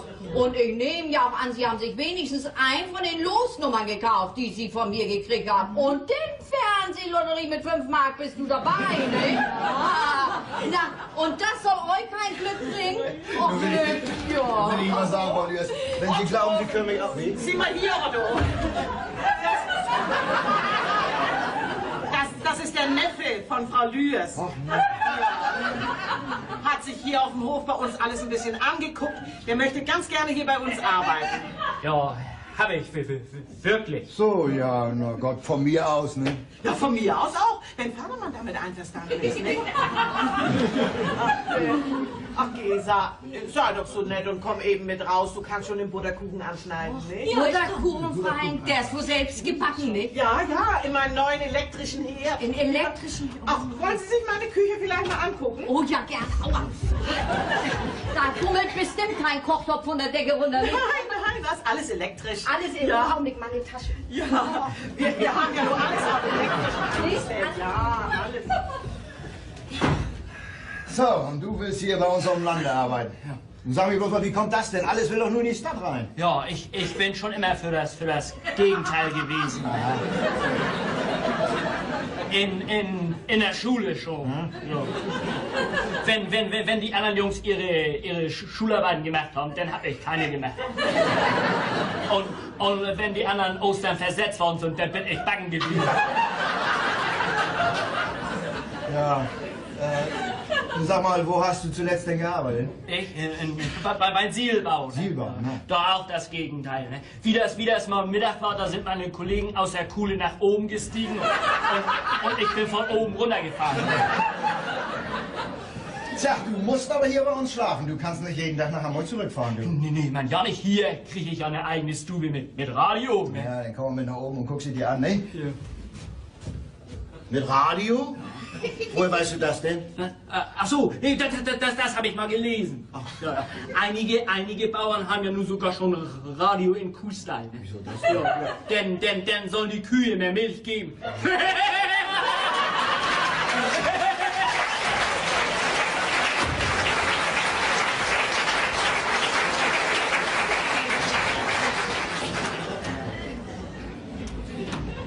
Na, die Kartenlegerin ist wohl schon wieder weg. Nee, das glaube ich nicht. Dann sollte sie da ja auch nicht warten, wo ich dich eben getroffen habe, um sie nach Hamburg zurückzufahren. Weißt du, ich kann nur noch gar nicht über wegkommen, dass die Frau uns vorgestern so doll beschwindelt haben sollte. Ja, nicht? Von der kannst du als Viehhändler sogar noch was lernen. Hat 5 Minuten vorher Wesselos Geser die Seele aus dem Leib gefragt und sagt uns das nachher aus den Karten. Naja, die Hauptsache ist ja, Peter, dass der Frau das geglückt ist, deine Ida butterweich zu machen. Ach, das glaube ich nur doch nicht mehr. Ah, das glaube ich. Oh, da ist ja auch der Herr des Hauses. Und hat uns sogar einen lieben Gast mitgebracht. Darf ich mal eben bekannt machen? Das ist Frau Lührs aus Hamburg. Freut mich. Sehr angenehm. Ja, und Peter, du wunderst dich gewiss, woher ich Frau Lührs kenne, nicht? Ja, das tue ich auch. Du darfst mir nun aber nicht böse sein, dass ich dir das jetzt erst sag. Ich kenne Frau Lührs nämlich schon aus dem Krieg, als du bei den Landesschützen eingezogen warst. So lange schon. Guck mal an. Ja, bin ich ab und an mal hier gewesen und Frau Henk hat mir dann immer so ein bisschen zu essen mitgegeben. So. Ja. Ja, und aus Dankbarkeit hat Frau Lührs mich heute mal wieder besucht. Oh, das finde ich ja nett von Ihnen, Frau... Lührs. Ja, und Frau Lührs hat auch ihren Neffen mitgebracht, Aha. Ja, ist ein kräftiger Junge, müssen Sie wissen. Peter. Und der hätte große Lust, hier bei uns zu arbeiten. Was meinst du dazu, Peter? Denn zu bestimmen hast du das ja doch nicht. Ich zu bestimmen? Ja, warum fragst du denn? Wozu bist du denn der Herr im Haus? Oh, mein Kessel ruft dich. Ich muss mich mal eben um den Kaffee kümmern, nicht? Zu schön, dass bei euch hier immer noch der Mann das Sagen hat, ne? Oh.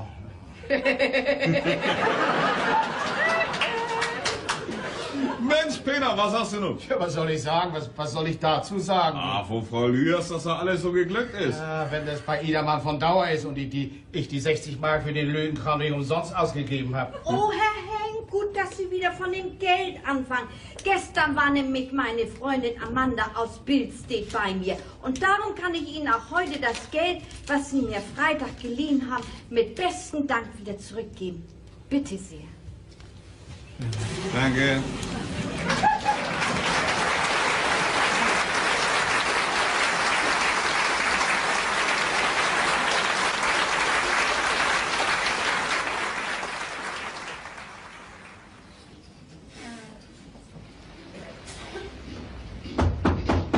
Nein.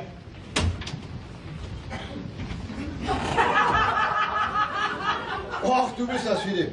Ich dachte, das wäre unsere Alma, die wollen hier nur sauber machen. Ja, ich wollte ja mal fragen, was ich jetzt tun soll. Komm rein und mach die Tür zu. Ich habe aber keine sauberen Stiefel an. Nee, du hast ja auch den Schweinestall ausgemistet, ne? Das war dir aber auch nötig, du. Ja, her. Steck dir eine an, dass du einen anderen Geruch in die Nase kriegst. Ja, du, das backt alles so. Das backt alles so, Mensch. Du sollst den Mist doch nicht mit den Händen anfassen. Ja, die Frage habe ich nicht gefunden.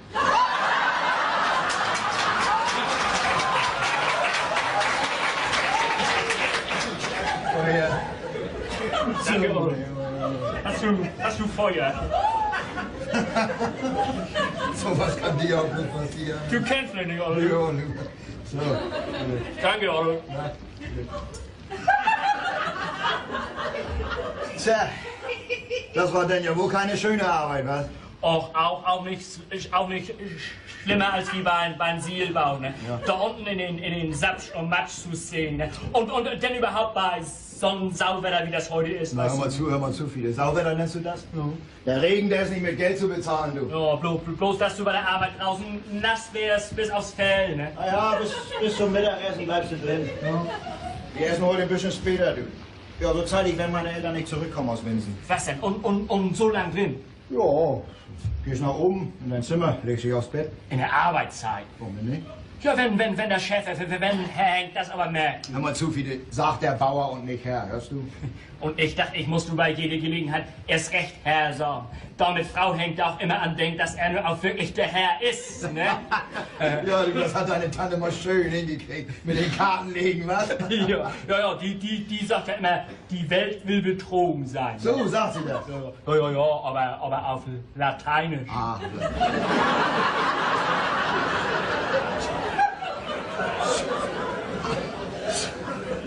sag mal, hast du denn schon mal einen Brief an deine Tante geschrieben? Meine Tante? Hm? Ach, wo? Ja, dann tu das doch nur.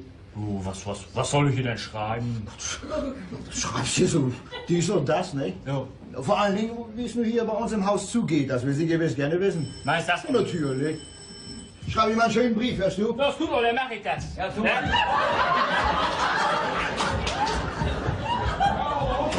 Wo ist es auch wieder, was? War da Mutter da? Was, nach Winsen sind die beiden? Ja, Mensch, und das in all dem Regen? Mach so sagen, du.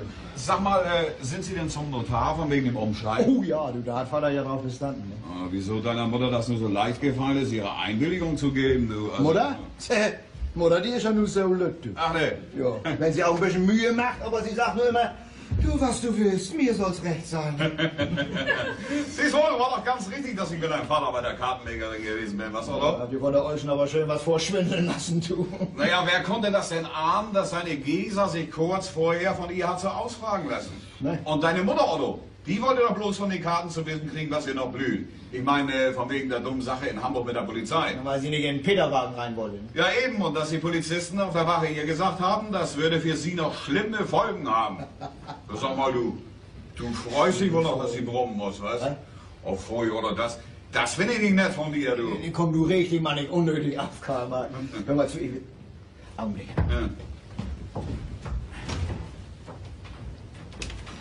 Sag mal, Mensch, was ist denn los? Im Vertrauen. Ja? Als Vater mit Mutter eben erst weg waren, kam ein Brief aus Hamburg. Vom Gericht? Ich habe ihn aufgemacht. Ach, Otto. Wieso? Habe ich doch in der Küche getan, über den Dampf vom Wasserkessel. Da und? Ja, und?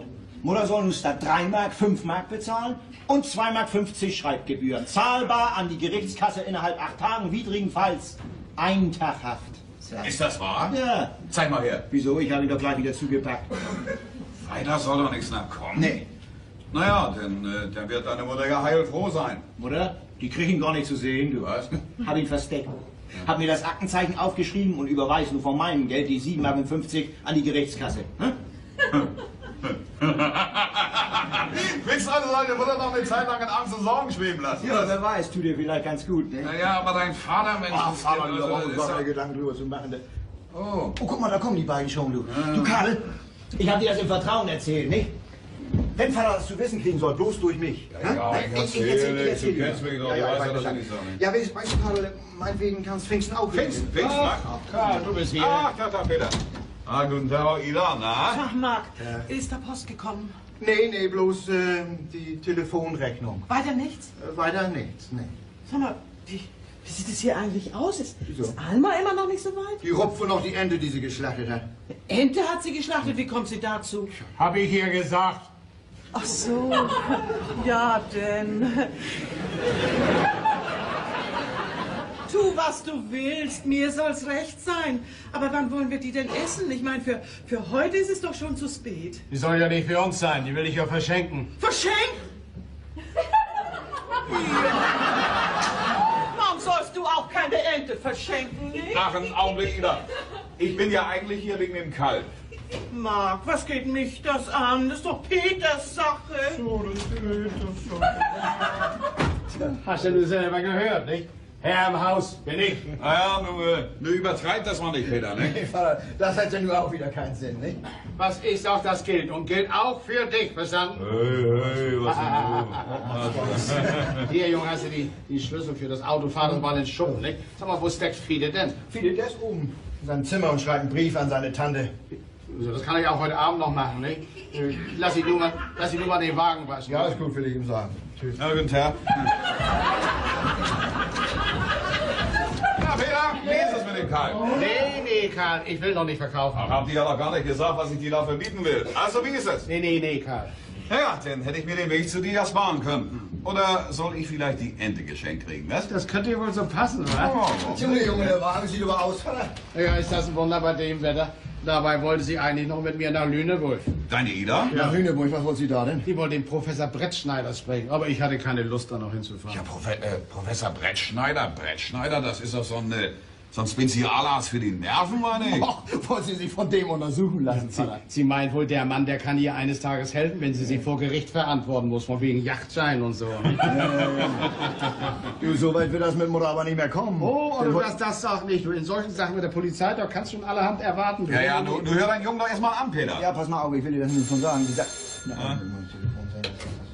Hier, Henk. Ach, du bist das, Gesa. Ach, Gesa. Na, Peter. Ja. Ja. Was ist das? Mann, oh Mann, ist das wahr, du? Wer sagst du? Lehrer Kroll, uns. Tja. Ach, Vater und Mutter und Viehhändler Mark auch? Was? Junge, Mister.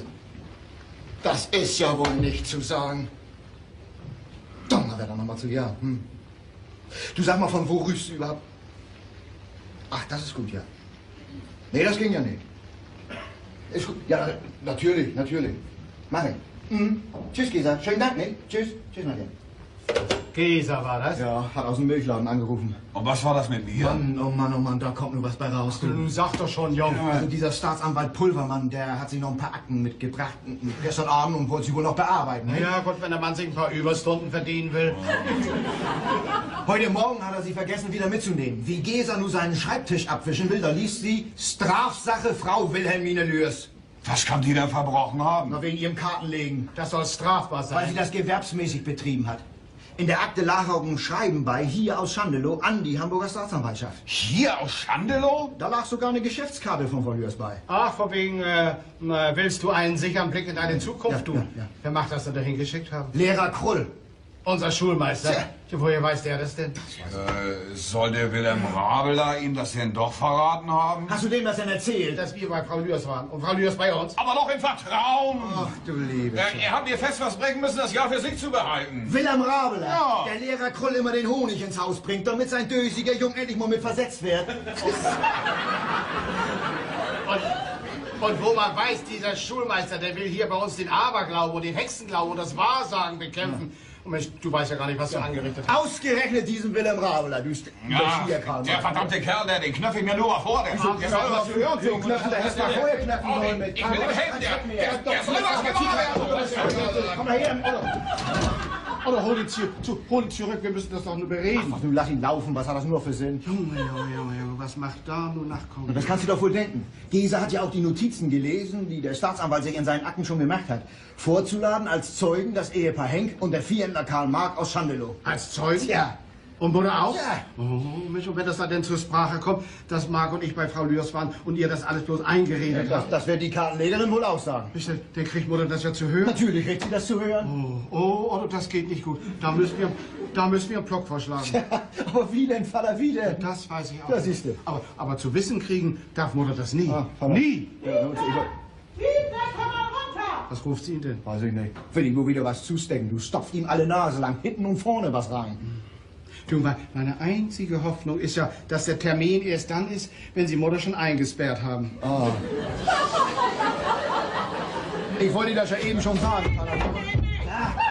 Du kommst hier erst mit rein. Das wäre ja noch schöner. Sachen packen und ausrücken. So, was ist denn los? Das wirst du ja gleich erfahren. Ich komme eben in seine Stube, wollte mal sehen, ob Alma die schon in Ordnung gebracht hat.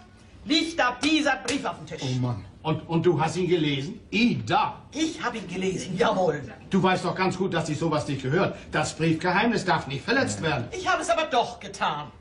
Und wer, hast du mir eben draußen gesagt, hat dich dazu aufgefordert, das hier zu schreiben? Nun sag mal, sag. Otto, Mann. Hörst du das? Dass du dich nicht schämst, Junge, ihn zu sowas anzustiften. Doch, was kann viele schon groß geschrieben haben? Ja, ja. Liebe Tante, teile dich mit, wie gut ich das hier habe, weil Frau Henk mich immer fix was zu essen geben tut, damit ich immer hübsch den Mund halte. Ach nee, das wollte ich ja gar nicht vorlesen. Aber dies hier. Liebe Tante, Sie haben hier noch allerlei große, dicke Mettwürste hängen. Von die Sorte, wo du eine gekriegt hast.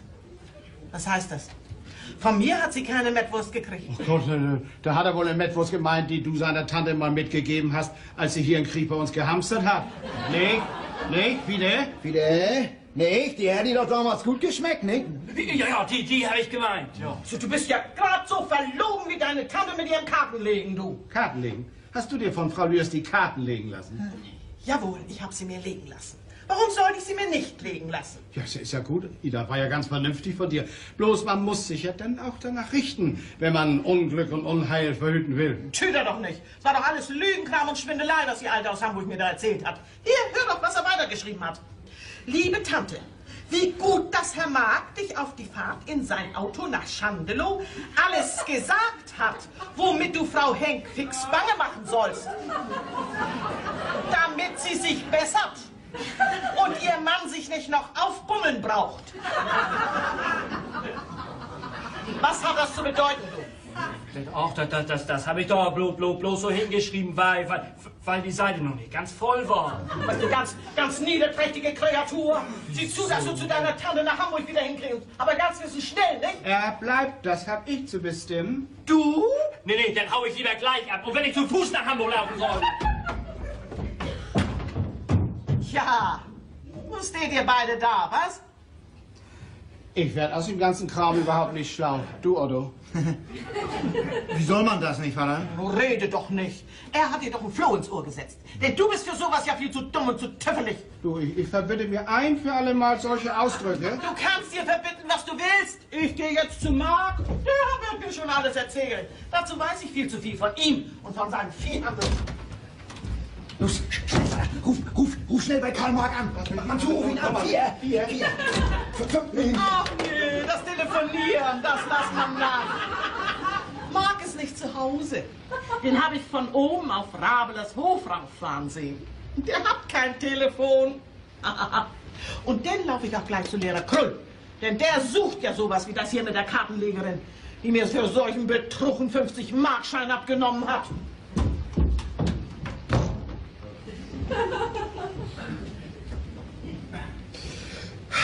Nur ist sie weg. Aber sie kommt wieder. Otto, jetzt kann uns bloß noch deine Gesa helfen. Meine Gesa, was soll die denn? Was die soll? Die muss ein bisschen nett sein zu ihren Stars, aber die muss ihm ein bisschen um den Bart gehen, dass er den Termin für die Kartenlegerin erst dann ansetzt, wenn Mutter schon hinter den schwedischen Gardinen sitzt. Vater, das ist doch Blödsinn, was du da sagst. Das ist kein Blödsinn, das ist ein ganz genialer Einfall ist das. Ich wundere mich ja selbst, dass ich darauf gekommen bin. Vater, ich wollte dir das ja vorhin schon sagen. Mit Mutter, da kommt nichts mehr nach. Was? Da soll nichts nach kommen, du dumme Junge? Nee. Wo sie mit Gewalt in den Peterwagen gestuckt werden musste, wo sie auf der Wache da ausfällig geworden ist. Du, das will ich dir sagen. Wenn solche Frau nicht zumindest ein halbes Jahr brummen muss, dann glaube ich nicht mehr an die irdische Gerechtigkeit.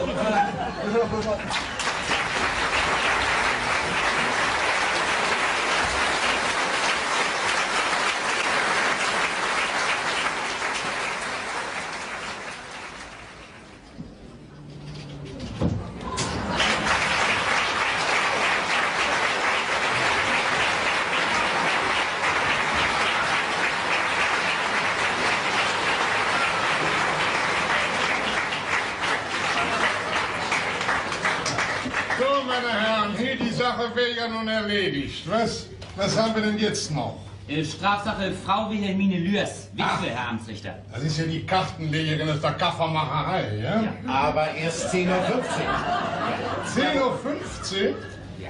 Oder haben wir ja noch ein bisschen Zeit? Komm ich eine Pause einlegen, weißt du? Herr Wachtmeister, Pause, ja? Jawohl, Herr Amtsrichter. Pause! Pause! Hier, Herr Amtsrichter. Hier bin ich. Entschuldigen Sie bitte die Verspätung.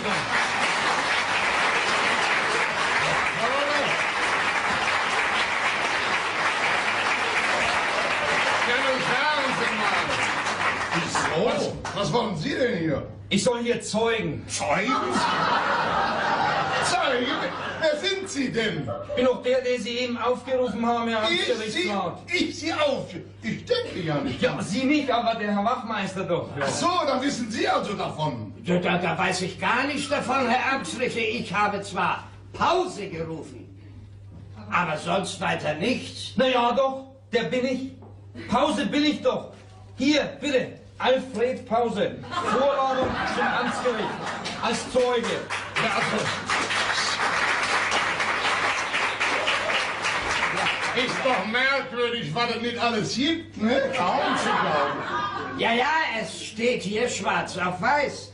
Sie heißen zwar Pause, nicht wahr? Und ich habe auch Pause gerufen, aber mit dem Wort Pause hat der Herr Amtsrichter nicht Sie gemeint. Ja, so ist es. Ja, eben. Und bei uns sind Pause nicht zum Zeugen da.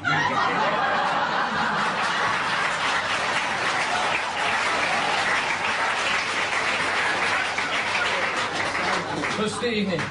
Wenn er nicht zum Zeugen ist, warum hat man mich dann hierher bestellt? Und mitten von der Arbeit weg? Na, nur also mal ein kaltes Blut, nicht wahr? Sie werden ja erwartet, aber nur nicht bei uns hier. Im Verhandlungssaal nebenan sind Sie mal hier Zimmer 206c und 206b, da sollen Sie hingehen. Um Himmels Willen, warum hat man mir das nicht gleich gesagt? Da muss ich ja sofort hin. Hoffentlich ist da nicht gerade Pause.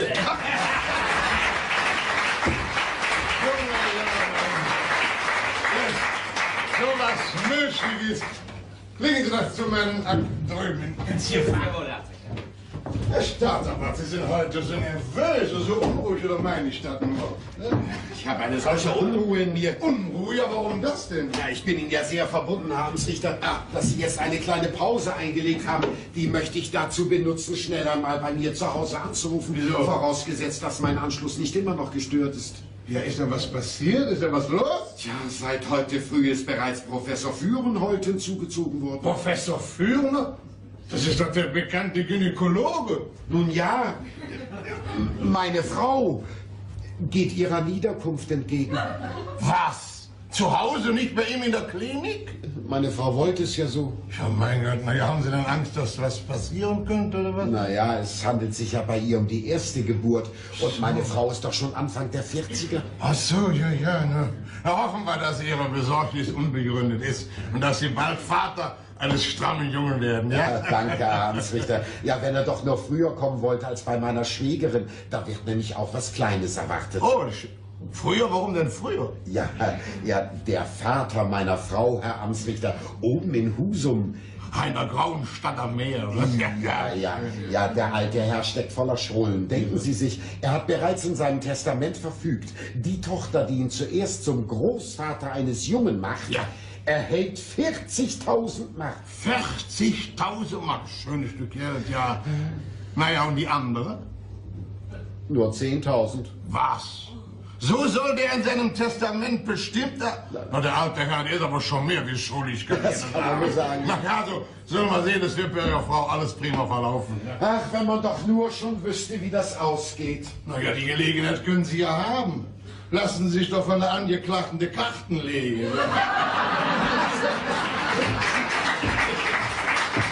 Nicht wahr? Wo man bemüht ist, diesen Frauenzimmern das Handwerk zu legen. Eben, wir sehen uns später.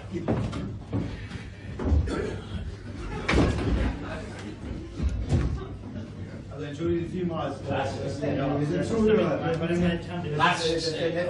Zuhörer sind Sie, naja, also Sie können schon reinkommen, nicht wahr? Also als Zuhörer haben Sie sich auf diese Bank da gesetzt. Was wollen Sie denn mit dem Besen hier im Gerichtssaal? Das ist mein Werkzeug, den muss ich immer bei mir haben. Mensch, was ist da für ein langer Stil dran? Ja, aber das ist so, weißt du, immer weit weg von der Arbeit, ne? Was? Wir sind doch hier nicht im Zirkus. Das ist den komischen Heini, was soll ich? Na, Olle, wie schön, dass wir uns hier mal wiedersehen. Ja, das ist wahr. Hey. Du sag mir, was stellst du denn eigentlich vor? Was? Ja, ich bin doch nur bei den Straßenfegern, ne? War mein Onkel ja auch. Ach, Straßenfeger ist ja sagen. Sag mal, kannst du da denn mal weiterkommen? Das glaube ich nicht. Ich habe ja kein Abitur.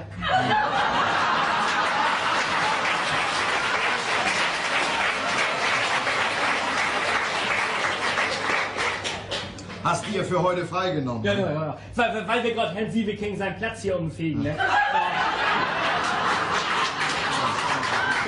Da habe ich meinen Vorarbeiter gebeten, mich mal 15 Minuten Pfofftein machen zu lassen. So, ja. Brauchst du keinen Zeuge hier zu machen? Nee, du, leider nicht. Du, das Zeugengeld hätte ich mir nämlich gern verdient, weißt du. Ja. Und dann hier, du, tralalala.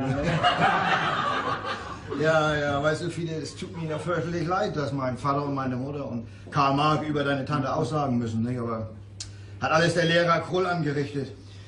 Jo. Die Lehrers. Ja, und wie sieht das denn über euch auf dem Hof so aus, Olle? Oh, sei heilfroh, dass du nicht mehr bei uns bist. Na, du, das Essen war dir aber prima. Allein schon immer der schöne Schinken und die dicke Mettwurst. Da hättest du auch nicht mehr viel von zu sehen gekriegt. Wieso nicht? Na, wo meine Stiefmutter doch deinen Brief gefunden hat. Ach ja, das war ein Theater, ne? Ja, und wie ist das denn? Ist denn dein Vater nun wieder der Herr? Ja, also der Hof steht ja wieder auf seinem Namen. So. Aber sonst, Tag für Tag, nichts wie Kraft. Oh, Mann. Ja, Vater schläft nur in deinem Zimmer, hat er wenigstens nachts seine Ruhe. Ne? Ja, und weißt du, das ist ja auch nicht schön, wenn eine Frau so ist. Ganz bestimmt. Oh, da kommt einer.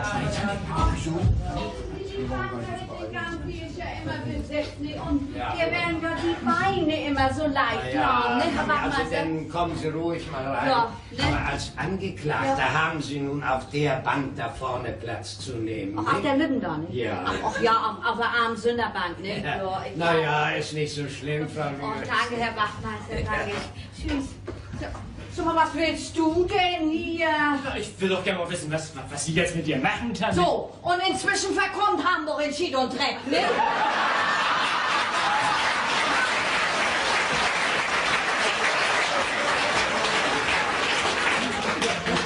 Frau Lüders, Fidel fähig ja doch alles bloß unter Schränke und Kommoden. Herr Henk Junior, Sie sind das. Ja, was sagen Sie nun bloß dazu, dass ich ausgerechnet mit dem Staatsanwalt was zu tun kriege, bei dem Ihr Braut in Stellung ist, nicht? Ja, Frau Lüders, wie es so kommen kann im Leben. Du, Tante, das soll aber ein ganz schappiger sein, du. Ja? Ist das Kind denn schon da, wovon Ihre Braut erzählt hat, als ich bei euch war? Das weiß ich nicht, Frau Lüders. Ich wollte vorhin bei Gesa anrufen, aber der Berater, der scheint nicht in Ordnung zu sein. Oha, wenn das immer noch nicht da ist und er in Angst und Sorge sitzt um seine Frau. Ist bestimmt mit ihm nicht gut Kirschen essen. Meinst das, Tante? Das fragst du noch, du Dösbattel. Wenn da was bei Malheur, dann geht ihm doch die Erbschaft aus Husum aus der Nase. Hat Fräulein Wesselow doch erzählt, nicht? Junge, Frau Lüders, Sie haben aber ein Gedächtnis. Da muss man sich direkt überwundern. Hören Sie mal, wenn ich das nicht hätte, wie könnte ich denn wohl über die Karten legen? Ja.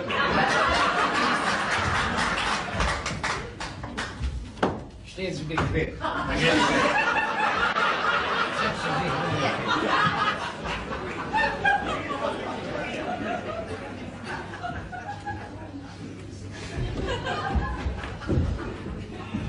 Morgen, Herr Pastor.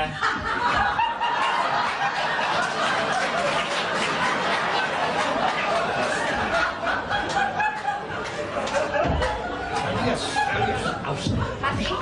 Wo? Nee.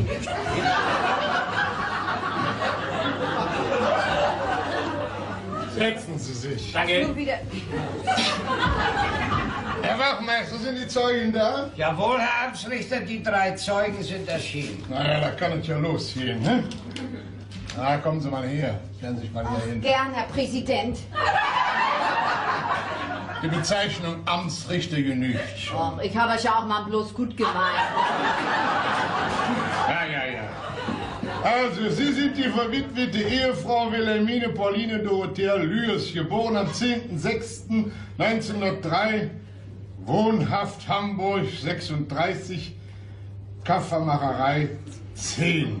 sind bisher unbestraft. Oh, ich möchte das ja auch gern bleiben, geehrter Herr Amtsrichter, nicht? Naja, das wird ja die Verhandlung mal erst ergeben, ne? Ja.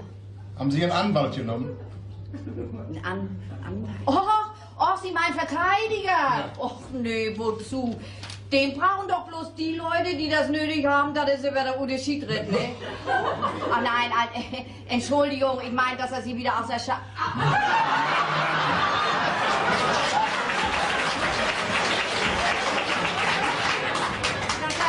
dass er sie wieder rausreißt, meine ich.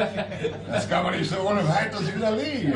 Und die wollen ja auch immer gleich Geld sehen, ne? Tja, Anwälte pflegen so zu denken. Ja, dann will ich mal den Eröffnungsbeschluss verlesen. Auf Antrag der Staatsanwaltschaft wird gegen die Witwe Wilhelmine Pauline Dorothea Lührs, geborene Brütt, das Hauptverfahren vor dem Amtsgericht Hamburg eröffnet, weil die Angeklagte hinreichend verdächtig erscheint, das sogenannte Kartenschlagen gewerbsmäßig betrieben zu haben, was schon daraus hervorgeht, dass dieselbe gedruckte Geschäftskarte mit dem Hinweis "Willst du einen sicheren Blick in deine Zukunft tun?" in Verkehr gebracht hat und sich somit des Verjährens in den Paragraphen 263 Absatz 2 Ziffer 4 des Strafgesetzbuchs schuldig gemacht. Was ist denn mit dem jungen Mann da los? Herr Amtsrichter, das ist ja mal bloß mein Neffe. Er hat ja keine Eltern mehr. Ja. Ich muss ihn immer so ein bisschen bemuttern, nicht? Viele lassen es heulen nach. Und wischt ihr die Tränen gefälligst nicht mit der Mütze ab, das ist Staatseigentum. Herr Amtsrichter, Sie meinen eben, was ich dazu zu sagen habe. Was ich dazu zu sagen habe, aber wie soll ich als einfache Frau nur wissen, was das mit diesen Paragraphen auf sich hat? Naja, der Paragraph, das ist der Paragraph, der sich mit Betrug befasst. Ja. Kartenlegen, Wahrsagen, Hexen, Wahrsagen aus Kaffeesatz, Hellsehen, Gesundbeten und so weiter und so weiter. Ne? Aha, so. Bitte? Ja. Ja. Und da Sie das Kartenlegen ja gewerbsmäßig betreiben, was ja schon hier aus der Geschäftskarte hervorgeht, haben Sie sich eben mit dem Gesetz in Konflikt gebracht. Och, Herr Amtsrichter, immer die Gesetze und die Gesetze. Wäre doch viel schöner, wenn man mal den gesunden Menschenverstand in Anwendung bringen täte. Liebe Frau Lührs, lassen Sie sich ein für alle Mal sagen, wir haben es hier mit Gesetzen zu tun und mit Strafprozessordnung. Der gesunde Menschenverstand hat in diesen Räumen nichts zu suchen.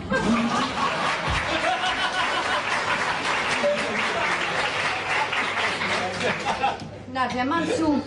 Ja. Aber die Leute, die so eine Gesetze gemacht haben, denen ist das bestimmt nicht so klöderig gegangen wie unser einen. Darüber haben wir keine Betrachtungen zu machen. Herr Staatsanwalt, darf ich bitten? Angeklagte! Wodurch bestreiten Sie ansonsten Ihren Lebensunterhalt? Ach, Herr Staatsanwalt, das ist ja ganz schnell erzählt. Mein seliger Mann war ja auch ein treuer Diener des Hamburger Staates. Jawohl, er war Straßenfeger. Und was für einer. Wie der Mann das raus hatte, so mit so einem Sisselereng, so um Laternenpfahl rumzufegen. Ja, ist schon gut, schon gut. Herr Staatsanwalt, bitte. Angeklagte! Ja. War Ihr verstorbener Mann bei der Straßenreinigung fest angestellt?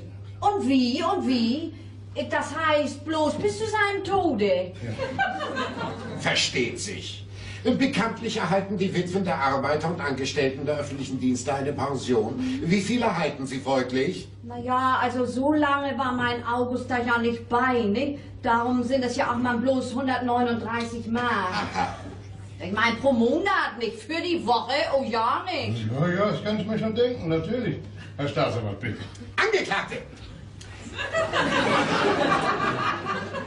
Ihr Mann war doch auch in der Invalidenversicherung. Demzufolge beziehen Sie obendrein auch noch Ihre Witwenrente. Tu ich, hol ich mir jeden Monat von der Post ab.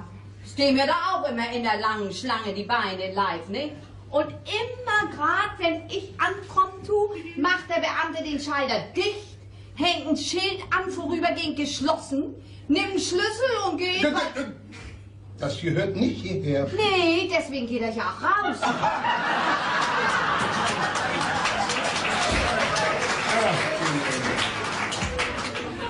Angeklagte! Wie hoch beläuft sich Ihre Witwenrente? Herr Staatsanwalt, was meinen Sie wohl? Raten Sie mal. Ich stelle hier die Fragen. Ganze 43 Mark und 8 Groschen. Die Witwenrenten sind aber neuerdings erhöht worden. Um lausige 5 Mark, ja. Und als der Hamburger Staat das spitz gekriegt hat, da hat er sich wohl gesagt, Wilhelmine Lührs, du darfst nicht zu üppig werden. An deutschen Wirtschaftswunder teilzunehmen, steht dir nicht zu. Was du auf der einen Seite nur mehr kriegen tust, das ziehen wir dir auf der anderen Seite von deiner Straßenfeger-Witwenpension wieder ab. Das ist sehr bedauerlich. Na, das meine ich aber auch. Aber sagen Sie mal, wie lange betreiben Sie schon das Kartenlegen? Ne? Wie lange ich das schon betreibe? Oh Gott, wie lange schon nicht? Das ist viele. Tee. Weißt du das denn nicht? Frau Lührs, Ihr Neffe ist hier nicht als Zeuge geladen. Der ist ja nicht berechtigt, Aussagen zu machen. Nee, so, das Vollgeld hätte ich mir gern verdient. Was ist denn? Was ist denn los? Was haben Sie gesagt? Was meint er? Er sagte, das Zeugengeld hätte er sich gern verdient. Ja. Also Friede, du sollst dich doch was schämen, sollst du dich doch. Na, du weißt genau, dass der Hamburger Staat schon so Geld genug zum Fenster raus ausgibt. Denn was du Dösbassel auszusagen hättest, das wäre ich ja doch bloß tünkrank gewesen. Dann nee, Herr Staatsanwalt, aber wirklich noch nicht lange, nee. Angeklagte, was haben Sie denn so im Allgemeinen für Ihr Kartenlegen gefordert? Oh, Herr Staatsanwalt, ich kann mich aber schwer hüten, was zu fordern. Sie wussten also, dass dies verboten war? Nö, so war das ja nur eben nicht gemeint, ganz und gar nicht. Aber nehmen wir mal an, ich wäre so dummhaftig in meine angeborene Bescheidenheit und hätte, sagen wir mal, 50 Pfennig gesagt. Ich meine, nehmen wir bloß mal an, nicht? Denn hätte meine Kundschaft ja auch mal bloß immer 50 Pfennig hingelegt, nicht? Und so waren Ihre, na sagen wir, Entgelte höher? Oh Gott, wie man's nimmt, je nachdem, ne? Ich habe mir ja auch nie Geld in der Hand drücken lassen. Kommt nicht in Frage. Erst wenn ich so eine Frau oder Dame rausbegleitet hatte und wieder ins Stube kam, habe ich mich oft selbst gewundert, wenn damit mal ein Markstück locht, ne? Oder 2 Mark. Na ja, Gott, ich will ehrlich sein, auch mal ein 5-Mark-Stück. Hatte da ja vorher bestimmt nicht gelegen, ne? Tja, sollte ich denn nur das Geld nehmen und der Frau nachrufen, sie hätte was bei mir vergessen? Die war doch schon längst die Treppen runter und ich kann mit meinen dicken Füßen Das ist ja schon gut, Frau Lührs. Aber Sie wollen dazugeben, dass Sie sich mit dem Kartenlegen bereichern wollten, nicht? Bereichern, Herr Amtsrichter, bis ich da aber reich werden wollte. Und das möchte ich hier mal festgestellt haben. Ich habe sowas aus reinster Menschenliebe getan. No, mit sowas dürfen Sie uns aber nicht kommen. Oh, bitte, Herr Amtsrichter, wie oft ist schon so eine junge Frau bei mir gewesen, in Tränen aufgelöst und schier verzweifelt und wollte wissen, ob ihr Mann ihr ganz und gar untreu geworden wäre. Denn er soll mit einer anderen Frau gesehen worden sein. Und wenn das wahr war, wollte sich scheiden lassen. Tja. Ich hab ihr gesagt, soll sie man hübsch bleiben lassen. Man weiß ja nie, was man wieder kriegt, ne? Und ich hab ihr auch gesagt, das Mannsvolk, das ist nun mal so. Ja, Anwesende natürlich ausgenommen. Und was soll ich Ihnen sagen, Herr Amtsrichter? Gestern Abend sah ich die beiden Arm in Arm lachend aus dem Kino kommen, hatten sich den Film angesehen, ohne dich kann ich nicht leben. Naja, Frau Lührs, es ist ja schön, wenn Sie als alterfahrene Frau versuchen, eine zerbrochene Ehe wieder zusammenzukitten, aber dazu braucht man doch keinen Karten. Aber Herr Amtsrichter, hätte diese junge, verzweifelte Frau mir das denn so ohne weiteres geglaubt? Tja, das ist doch genauso, als wenn ein Arzt zu seinem Patienten sagt, Geduld, Sie werden schon wieder gesund. Nee, der Kranke will Pillen verschrieben haben, der will Tabletten schlucken. Auch wenn die nicht mehr Wirkung haben wie Salmis oder Pfefferminzpastillen. Angeklagte! Sie geben also zu, Ihr sogenanntes Wahrsagen bei naiv denkenden, geistig primitiven Menschen in Anwendung zu bringen, nicht wahr? Och, bloß so ne, meinen Sie, Herr Staatsanwalt? Vor ein paar Tagen, da hielt unten bei mir vor der Tür so ein großer Angeberwagen und ein ganz vornehmer Herr kam zu mir.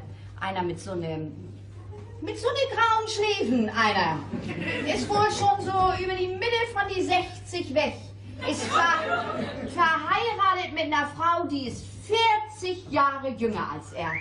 Und seit 3 Jahren wartet er nun schon vergebens darauf, endlich Vater zu werden. Tja, dem konnte ich sagen, er wird in Kürze seine junge Frau in ein Seebad schicken. Aber allein. Und in 9 Monaten wäre er denn glücklich.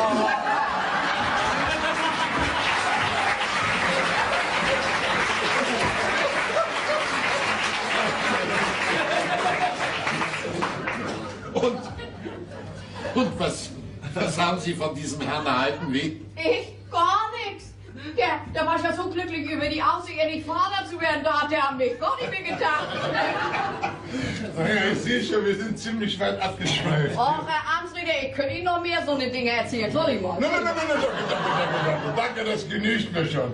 Wir wollen so weitermachen. Die Anklage gegen Sie und die Anzeige, die kommt aus Schandelow, Kreis Winsen. Ach, demnach haben Sie also auch da den Leuten die Karten gelegt, ja? Leuten. Ja. Herr Amtsrichter, ich bin da doch nicht von Tür zu Tür gelaufen. Ja, das wollen wir gleich mal feststellen. Herr Staatsanwalt, haben Sie noch welche Fragen? Vorläufig nicht, Herr Amtsrichter. Naja, dann können wir ja mit den Zeugenvernehmungen beginnen. Ja? Das wäre mir sehr lieb, Herr Amtsrichter. Oh, es ist schon reichlich spät, vorgeschritten. Ich schlage vor, auch in Ihrem Interesse, wenn wir die Zeugen direkt gemeinsam vernehmen. Ja? Durchaus damit einverstanden. In der Richtlinie holen Sie mal die Zeugen rein. Das Peter Henk nebst Ehefrau Ida und Viehhändler Karl Mark. Jawohl, Herr Amtsrichter. Bitte. Herr Was ist denn? Amtsrichter, darf ich nicht inzwischen sitzen? Was war? Ich meine natürlich bloß hier. Ach so. Na ja, bitte nehmen Sie Platz, ja. Ja.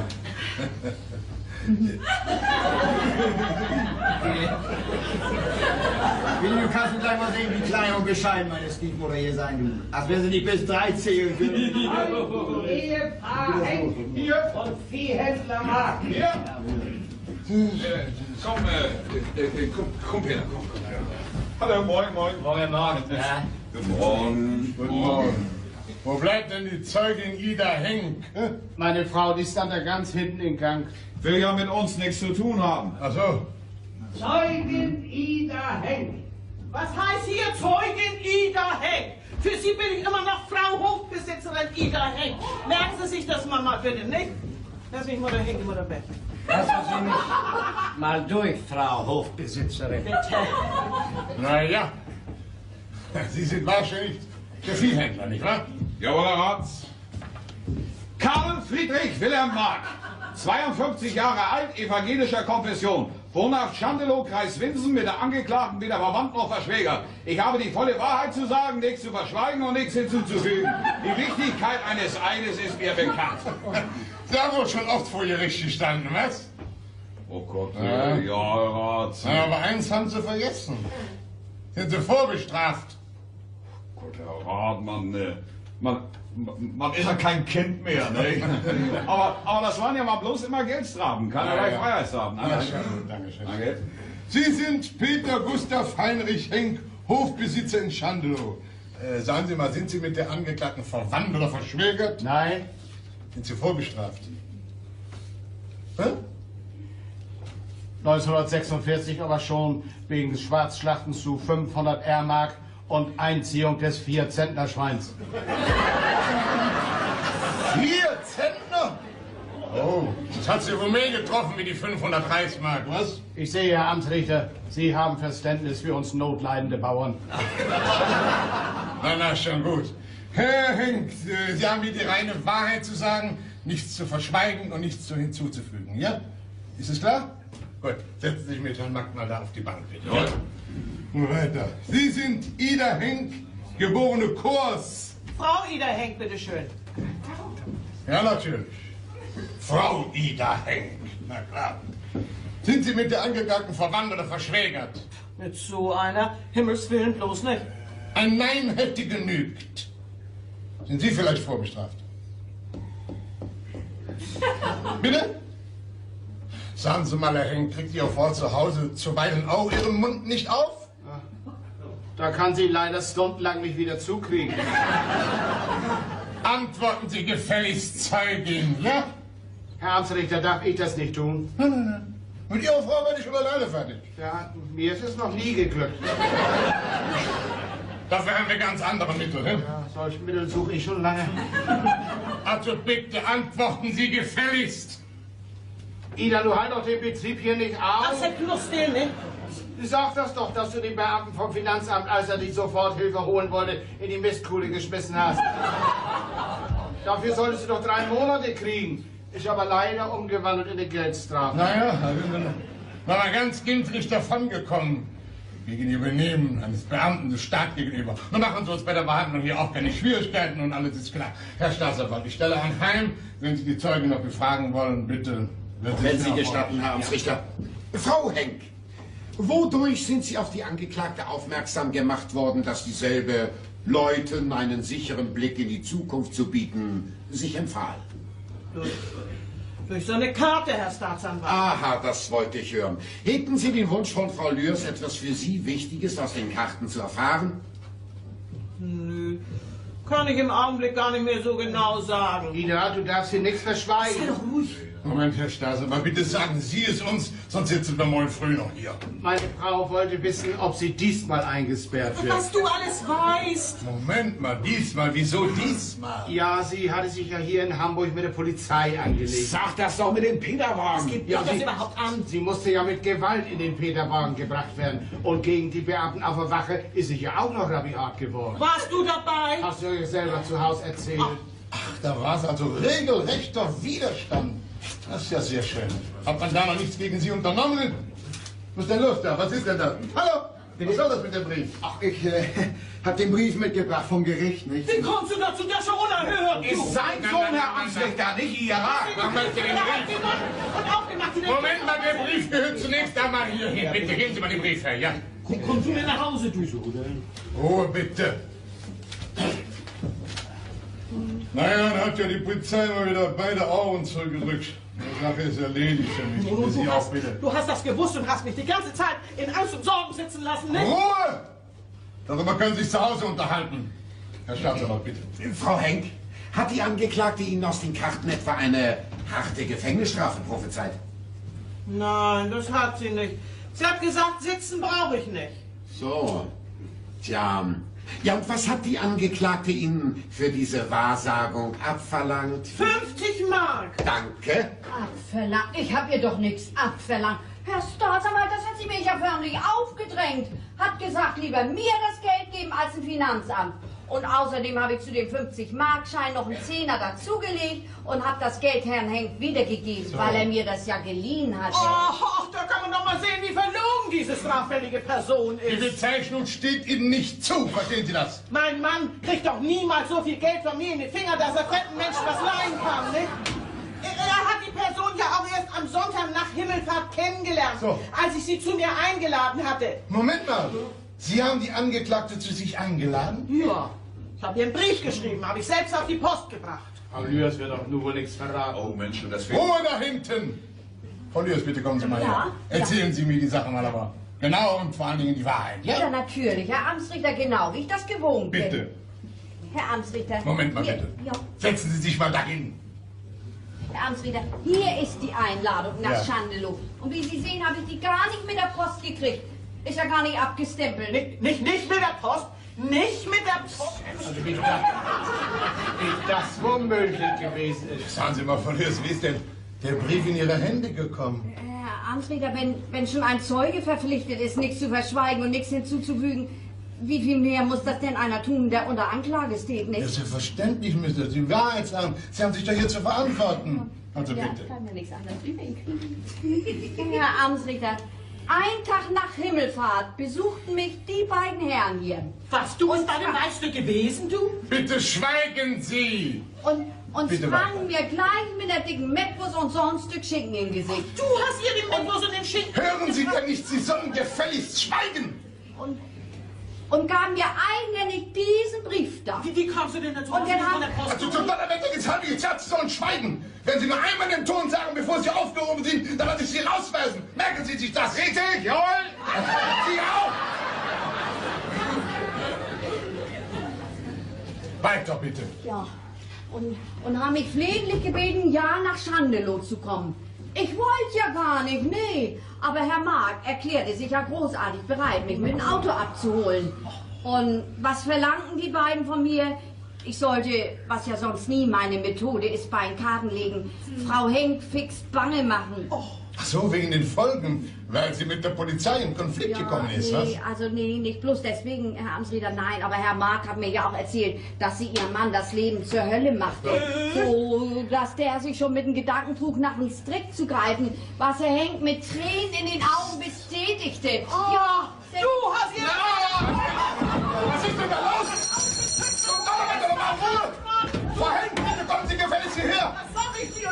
Sie sollen ruhig sein! Fräulein, jetzt habe ich jetzt aber satt zum Donnerwetter mal. Sie haben mit Ihrem Benehmen die Würde des Gerichts verletzt. Jawohl, Sie haben einen Zeugen belästigt und tätlich angegriffen. Ich lasse Sie einen Tag einsperren. Bravo! Jawohl! Wachtmeister, bringen Sie die Frau aus. Ich soll mich abführen. Jawohl! Ich soll leibhaftig, ich gehe nach Hause. Das kommt nicht in Frage, bleiben Sie hier. Herr Wachmeister, lassen Sie die Frau nicht entkommen. Oh, Sie sollen die Frau nicht entkommen lassen. Die Frau. Ja. So was ist aber nicht klar gewesen, lieber Gott. Das ist mir ja noch nicht passiert, solange ich im Amt bin. Ist das eine rabiate Frau? Das kann man wohl sagen. Das kommt zu glauben. Ja, deshalb, Herr Amtsrichter, war Peter Henk ja auch drauf und dran, Schluss zu Da machen. sehen Sie, Herr Amtsrichter, und das zu verhüten habe ich einmal bloß ganz ausnahmsweise der Frau was anderes gesagt, als was in den Karten stand. Hier stand sozusagen ein Menschenleben auf dem Spiel. Ich wollte den beiden Söhnen den Vater erhalten. Herr Amtsrichter. Herr Amtsrichter. Herr Wachmeister, was haben Sie denn da? Als wir die Arrestantin in die Zelle bringen wollten, da hat die mich gebissen. Was? Gebissen? Jawohl. Haben Sie Zeugen? Ja, Wachtmeister Müller. Und dem hat sie noch einen Zahn ausgeschlagen. Sofort Tatbestand aufnehmen lassen, jawohl. Herr Amtsrichter. Das ist ja wohl das Letzte. Das ist ja wohl. Das kann ich dann. Diesmal kommt Ihre Frau mir nicht so billig davon wie bei der Polizei. Ich bitte sogar darum. Ihre Frau werden Sie jetzt 6 Monate nicht mehr wiedersehen, verstanden?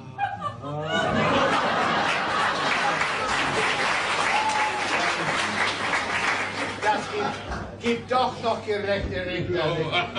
Na, Ruhe dahin, bitteschön. Jetzt mal weiter. Folius, Ja.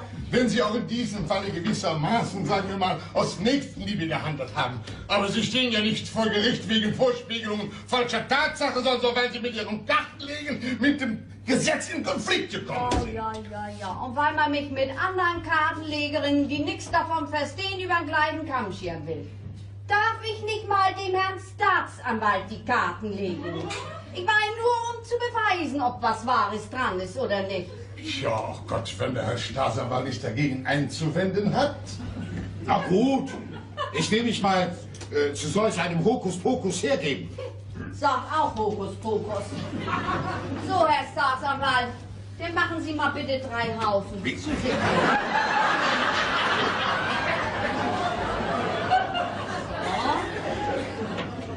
Und nun passen Sie mal schön auf, ne?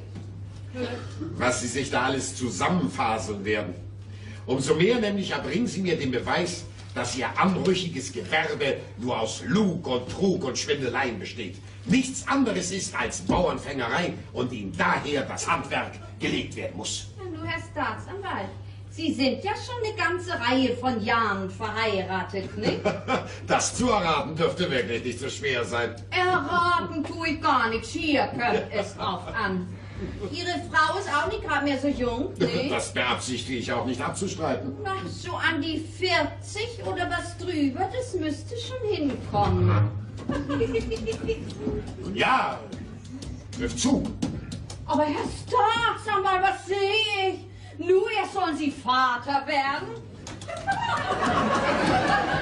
Herr Staatsanwalt, also eine leichte Geburt wäre das schon nicht. Nee. Aber man keine Angst, Herr Staatsanwalt, wird ja alles gut, ja. Und dann kommt von ein bisschen was weiter weg, von da, wo ein großes Wasser sein muss. Husum. Ja, kann sein, kenne ich nicht. Eine frohe Kunde denn ins Haus und die bedeutet Geld. Viel Geld. Hier mehr weiß ich nicht. Ich meine, die Karten getraut. Tja. Herr Staatsanwalt, was sagen Sie nun? Ja, Herr Amtsrichter, was sagen Sie dazu? Ich weiß nicht. Herr Staatsanwalt! Herr Staatsanwalt, Sie sind Vater geworden vom Stammjungen. Ihrer Frau geht es gut, ist gar nichts zu befürchten. Ja, hat man denn da für Töne? Ja, das ist ja noch nie vorgekommen, dass einer in eine Sitzung reinplatzt und eine Geburtenanzeige durchgibt. Das ist ja wohl noch... Ja, aber wenn unser Telefon kaputt ist und wo der Herr Staatsanwalt so doll in Angst und Sorge war um seine Frau. Nee. Ja, was fällt Ihnen denn ein, Gesa? Sind Sie toll geworden? Nun schert sich raus und machen Sie, dass Sie nach Hause kommen. Los. Ja doch, aber wo Ihre Frau gesagt hat, das muss mein Mann gleich wissen. Dann ist er endlich da, unser Adula. Otto, du hier. Bitte um Entschuldigung, Herr. Bitte, Herr Staatsanwalt. Ja. Da die Angeklagte auf mich den Eindruck einer ehrlichen und aufrichtigen Frau gemacht hat, an deren Aussagen nicht im geringsten zu zweifeln ist, und weil ihr auch nicht nachgewiesen werden konnte, dass sie für ihr Kartenlegen Geld genommen hat, sondern sich mit dem begnügte, was man ihr, der armen, in dürftigen Verhältnissen lebenden Frau, so aus freien Stücken bot, und weil sie andererseits ja doch wahrscheinlich gegeben zu sein scheint, im Gegensatz zu den üblichen Kartenlegerinnen, Dinge vorauszusehen, deren Eintritt hier uns auch bewiesen hat, nicht wahr? Denn woher sollte die arme, schlichte Frau es denn sonst wissen? Kommt für sie, für ihre Tätigkeit, vorausgesetzt, dass sie uns verspricht, keine Geschäftskarten mehr zu vertreiben, Paragraph 263 StGB, meines Ermessens nach nicht in Frage. Herr Schaff. Herr Amtsrichter, ich schließe mich Ihren Ausführungen an und plädiere auf Freispruch. Amen.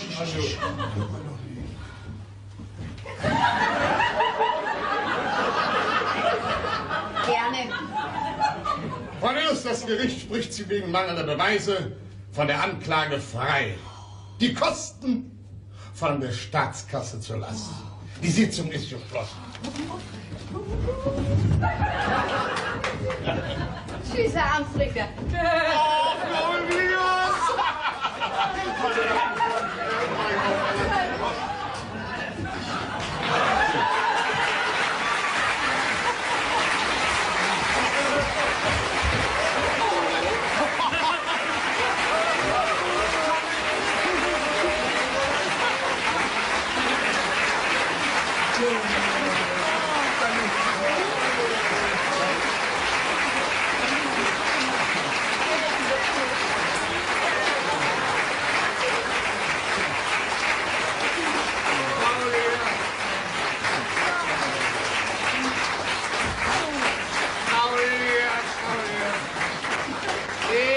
Was Sie nicht alles fertig kriegen? Jenny, 5 Mark.